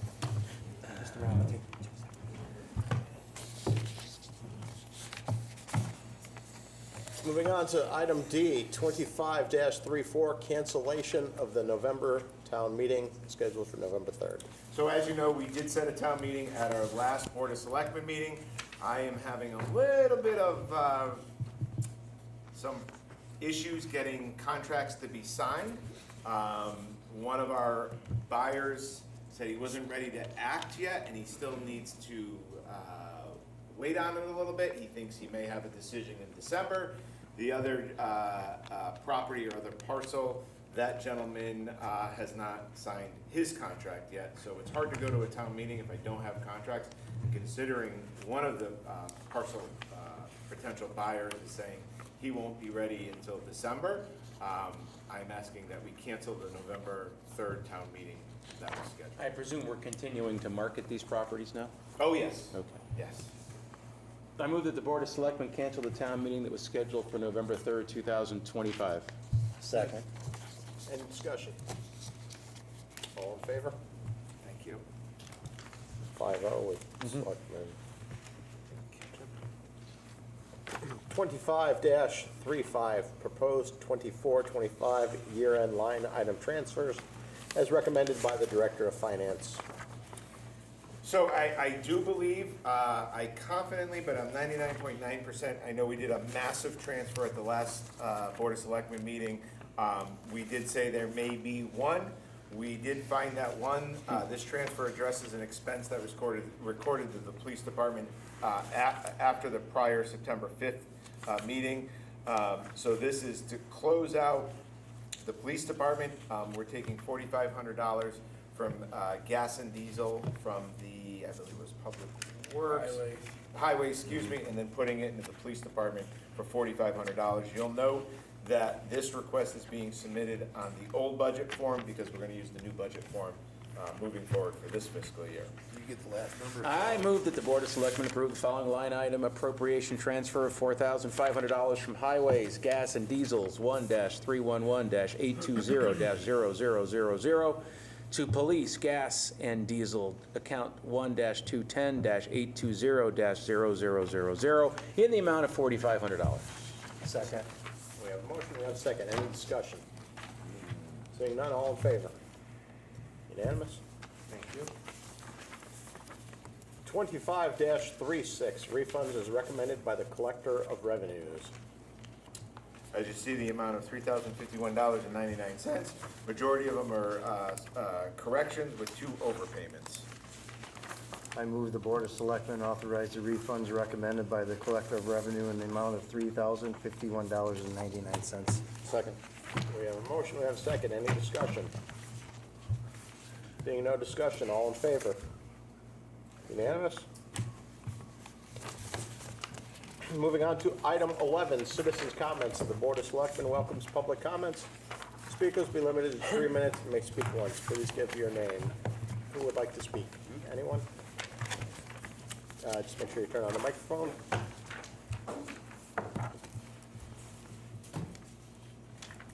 Hi, Matt Smith, 662 East Wakefield Boulevard. I almost don't know where to begin here, but my background, you'd have to know a little bit about that. I am a real estate appraiser, an expert in real estate.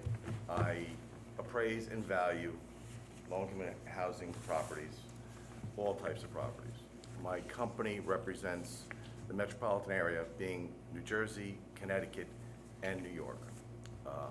I'm one of the appraisers that would be an MAI. We have a few in the state. We have about 20, 25. We're lucky enough on Highland Lake to have 5 of them. One of them is the chair of the Connecticut board, overseeing ethics there. I oversee all the ethics in New York State as a chair for a long time. So we do take our business serious. Tonight, I was stunned. I cannot believe with a real estate contract, almost to the point of closing it, that they're coming forward to look for an extension. And I was glad to see what you did tonight. I think that was good work by the board. I think some of the comments made tonight, I did not find forthcoming, and that was a little annoying to me. I know, Paul, that you looked, Mr. Harrington, that you looked with the assessor's department to see the value that they were going to come up with in the future. Well, the problem is that a lot of assessing offices would not know how to deal with the value of a property like this because it's unique. The other hat that I wear is I'm also an assessor, and I do mass valuations of towns. So I have both expertise of doing them on one side and on the other. The valuation of 40 units in this area would most likely yield a value of between $3 million and probably $4 million, rough numbers, for the amount of 38 or 40 units. Of course, there's a lot of things that go into that, and a lot of difficult pieces that you have to put on the pie. So put in the pie here. So you have your net operating income. They mentioned $400,000, I think. It was a very tough breakdown because it looks like we went to 17 to 19 and then 2 units, which in my count was 38, not 37. But if you use round numbers and you picked 1,000 times 40 times 12, that's $480,000 on an annual basis. Now, then you'd have to take expenses from that to get the net income that they were talking about, a capitalization rate. Well, when you do that, maybe 60% would be a good number. You get down to about $192,000. A cap rate on something like this would be very conservative. I know what I'm throwing at you is a lot of fast words, but because the rents are low and they're secured and in demand, that reduces your cap rate. So just looking at quick numbers like that, you'd be looking at a value of $3,840,000, or about $4 million. With regards to a price per unit, 40 units, $100,000 a unit, for something like this, $4 million. So it's sort of screaming out in that area. Very concerned when it was said it would be difficult to do an appraisal like this. I caution the town that in doing something like this, you have to get a state certified appraiser. That's the bottom level, the minimum that you could request. And then from there, you're gonna look for an MAI. As I said, there's few of them in the state, about 20, 25. You can get them nationally. National person can come and do this as well. They'll end up with a number. It should be in that ballpark. I was wondering if the board knew how much money, or if they did behind me, how much money they're putting into renovating this property. You'll start to wrap it up here over your time. Okay, wrapping it up. Let's see. In my humble opinion, I have one other concern I have to mention for the town. It seems like this has been 2 years and you have the people back here that have now come forward for this change with the contract. I hope the contract that was put forward protects the town, because in that contract, it better hold you harmless for lead paint, asbestos, and other things. And to do that kind of renovations on this type of building will be in the millions of dollars. So your costs are also going to exceed that $4 million. So any way you look at this property is worth those numbers. The assessment should be paid, and fiscally, you want the town to receive those dollars. And I think any prudent developer, to reduce the taxes that the town would receive of about $100,000, $110,000 per year over a 2-year period, $210,000, whatever you want to call it, versus what they were offering of $6,000 or $12,000 is not fair to the town to lose that $200,000. But anyway, that's my concerns. I really think that the board should look into this project. Just from what I've seen tonight, I am scared. I certainly don't want to see the town end up in some sort of lawsuit or something, or have a situation where, we bring nice families into a building that has lead paint or asbestos issues. All right, thank you. Thank you. Anyone else wish to speak? Kevin Higgins, I'm on Crescent Street, Winstead. Just to start, I'm gonna be real quick because I had about an hour and a half's worth of stuff here. And I'm gonna get it down to about a minute now. There's a lot of stuff I was gonna say has already been said. So I wanna thank the board for what I think to be the correct vote. I'm an unaffiliated voter in the town, and I think you guys made a great decision. And one of the things that I wanna know is, now for example, someone stated that it was more money to build, that it was more money to renovate a school than apartments. And I think he hit the nail on the head. The apartments have to be up to code, the whole place has to be up to code. And I think that's gonna be a lot more money than just a school. I don't think that, you have just schoolrooms. We're talking about apartments with fire alarm systems, everything. I think it's just a lot more money. And the other thing is, I think that to state something obvious, I think that at least the attorneys for the town should be involved at some point, because I think this is gonna go that way. So I think that you guys should start thinking about not only looking at the original contract, but also looking at the intent of the minutes of the meetings to find out exactly what the intent was to go into the contract to make sure it's correct. You know what I mean? Just to cover yourselves.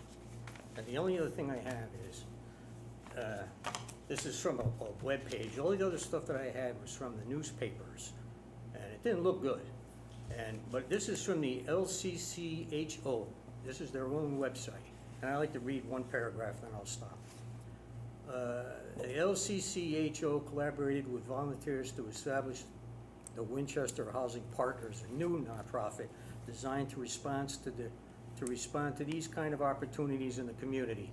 They helped the new group hire experienced project teams to ensure the proposal was viable. They then applied for and received congressionally directed spending to fund the acquisition of the building. So in other words, public money paid for by us. So far, everything that they have not done is all funded by us. And I took pictures of the place yesterday.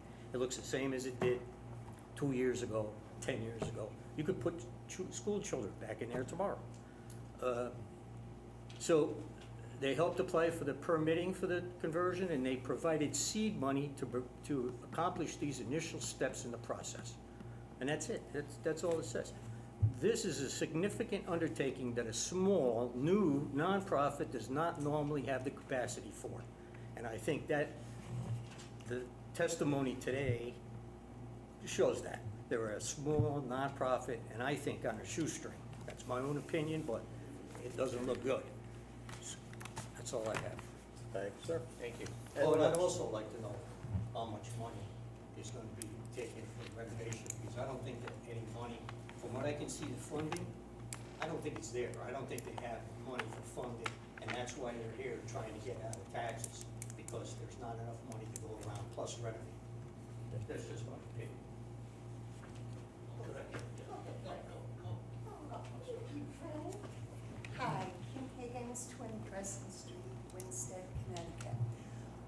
this one's for you. On your new website, on your new website, please put the times of the meeting. Louisa told me she looked at the website and the times weren't there.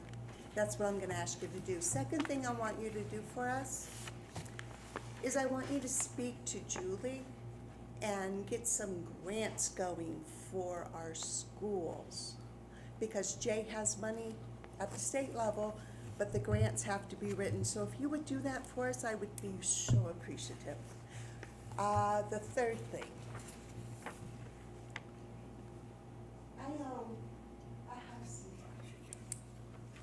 in Kim, you have to address the board, not the Oh, crowd. I'm sorry. I wanted to let this gentleman know. My house is a 1,250 square foot house. It's worth $245,000. I have less than an acre. If I wanted to buy an acre of land here in Winchester, I couldn't do it for less than, what, 20,000 an acre? More or less, depending on where it is. Whoever made this deal was not a friend of the town of Winchester. To give away that property for $300,000, and the taxes are not gonna pay for more than 3 children going to school. That means every town citizen's taxes are going to go up when the children go to school. Was that discussed? Now, I know the vote was very low, and I know one of the reasons was because a lot of people didn't know to get that little yellow ticket. Normally, we just get up and speak, but you had to have a little yellow ticket for that vote that night. What kind of shenanigans were that? This is a bad deal for our town. I do not think they should get a tax abatement. I think they should pay full value for that property. And I have nothing against low-income housing, although I will say, we're what, 10,000 people? You know, the percentage of our low-income housing is 9.35. Town of Litchfield's is 3%. We have a lot of low-income housing. Perhaps we need more. But perhaps we also need to look at the town and the taxes that we pay. Me as a retired person, wanting to keep my house, my little $249,000 value house, 1,250 square feet on less than an acre. That's all I have to say. Thank you. Does anyone else, Frank, did you want to speak?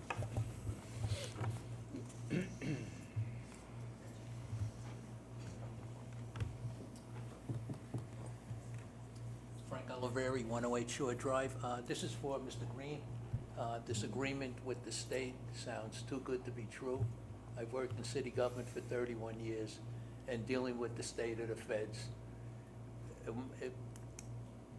Let me put it another way. My cousin's a selectman in Shrewsbury, Massachusetts. The town just voted that down.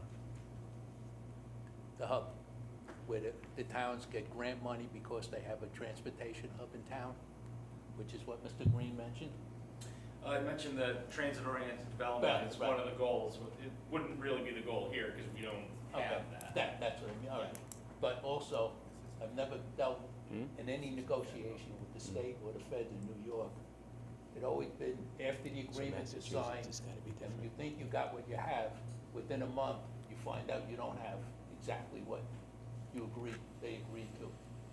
So, good luck in trying to get everything you want. It's gonna be a fight, that's all I'm saying. Thank you. Anyone else wish to speak?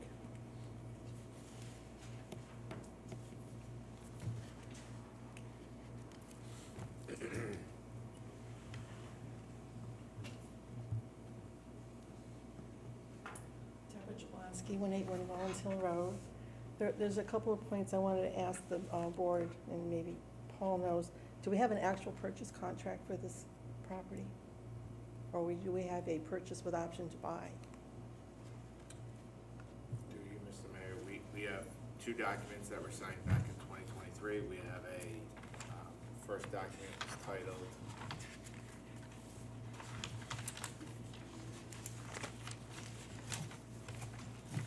I want to get the exact, the first title is actually just a lease, Yeah.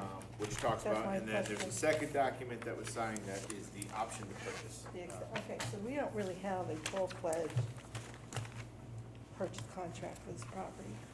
We have a purchase with the option to buy. We have nothing stating the terms of the sale of this property. That's where I'm getting at.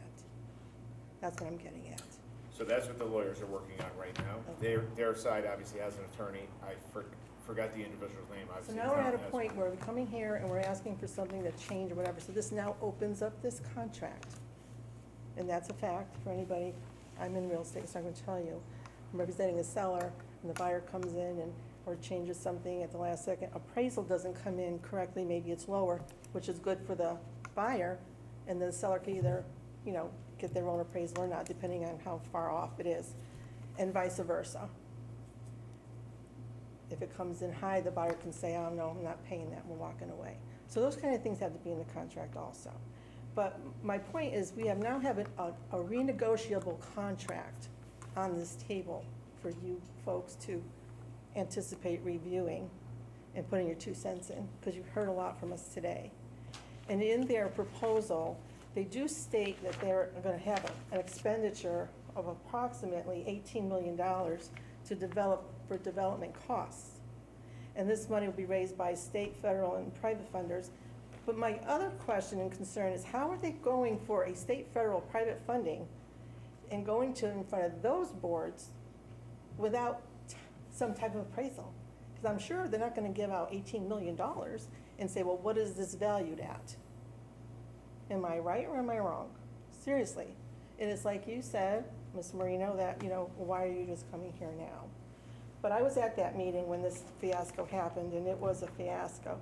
The other thing is they're already stating in their proposal that we're getting to keep some land. Well, that was the agreement, that they would get the building with X amount of land, and the remaining would be for us. Now, I don't remember it being designated as a open space land trust, whatever, but it's written in here that way, so that's disturbing, because I don't know where that's coming from, because that has not been determined. As far as the building being what it is, it's a building, like I stated earlier, no matter what its purpose was in the past, it's still a piece of real estate and has a value, and we need to have a certain type of value and a real value. And we never got that, because at that meeting that I went to on that night that this was approved, I asked several times to that town manager, Josh Kelly, what is the true value? Because he never disclosed it to us, to the townspeople. We had no idea. And at the last 11th hour, he came out with $1.2 million and then stated that was a 2-year-old appraisal. But they were willing to throw this away for $300,000 that night, and they did. But now, like I said, we do have an open contract now with these folks, the buyer and us, the seller, and these are things that are gonna have to be addressed. And as far as the appraiser, Mr. Smith, he made a good point. Now that we have an open contract to renegotiate, because that's what we're at, no matter how you wanna look at it, it's important what he said about having a hold harmless to protect us. Because after what I heard about threatening, you know, if we don't give them their abatement, you know, we're gonna go to court, and that was thrown out there twice as I sat here. And I find that pretty disturbing and quite shocking, very shocking. Because, you know, it is our property, and we want to be fair all the way around, and we want something responsible up there.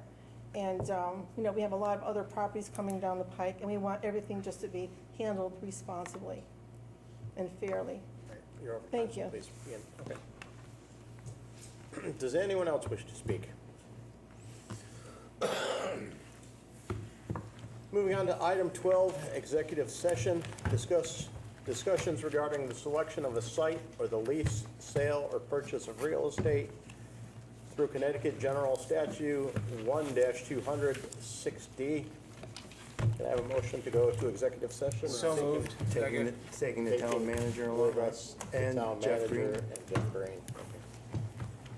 All in favor? Who motion to second? Paul motion, so we can give Billy a second. And it is 9:10. Don't start without me. Okay. Super secret one. I promise this won't be a long one. Good. I'm going to have a seat.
Good evening. We're back from executive session at 9:33 PM.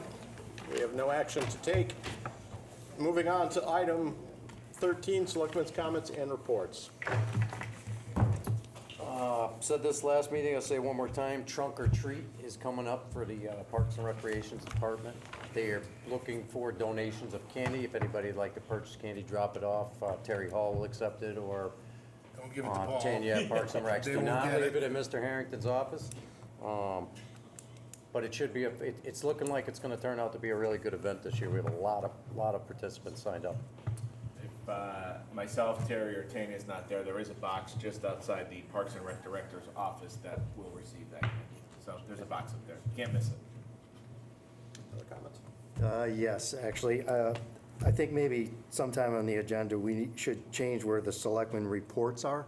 I think it needs to be further up. I know there's still people here, but normally there's nobody in the room, especially when we come back from executive session. So I think some of the reports would be more important then, especially since like the 2 water tanks are now up and operational here in town, especially after the fire in Torrington. It'd be nice to know that those are up and working so that most people will know.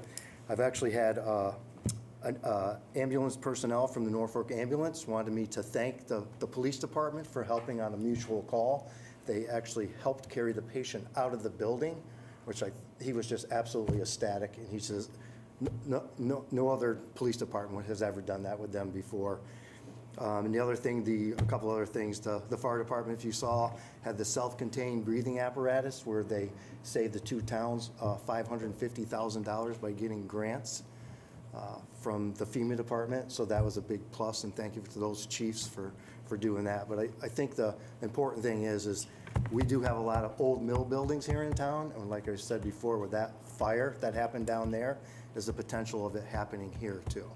So we're talking to the chief, we gotta make sure we can put out enough water. They were doing 3,500 gallons a minute.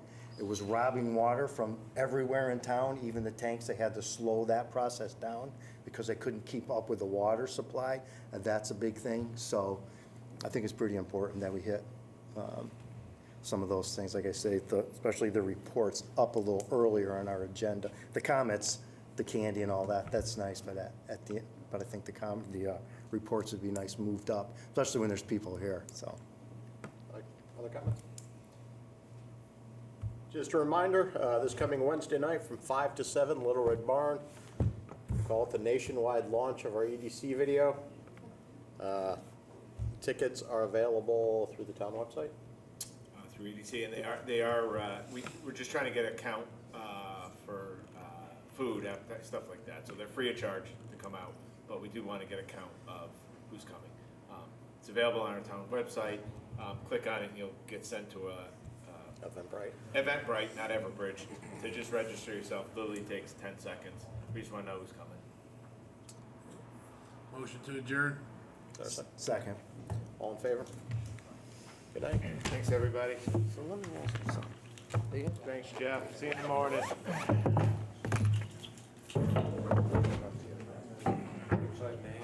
wanted to say I'm sorry for offending you.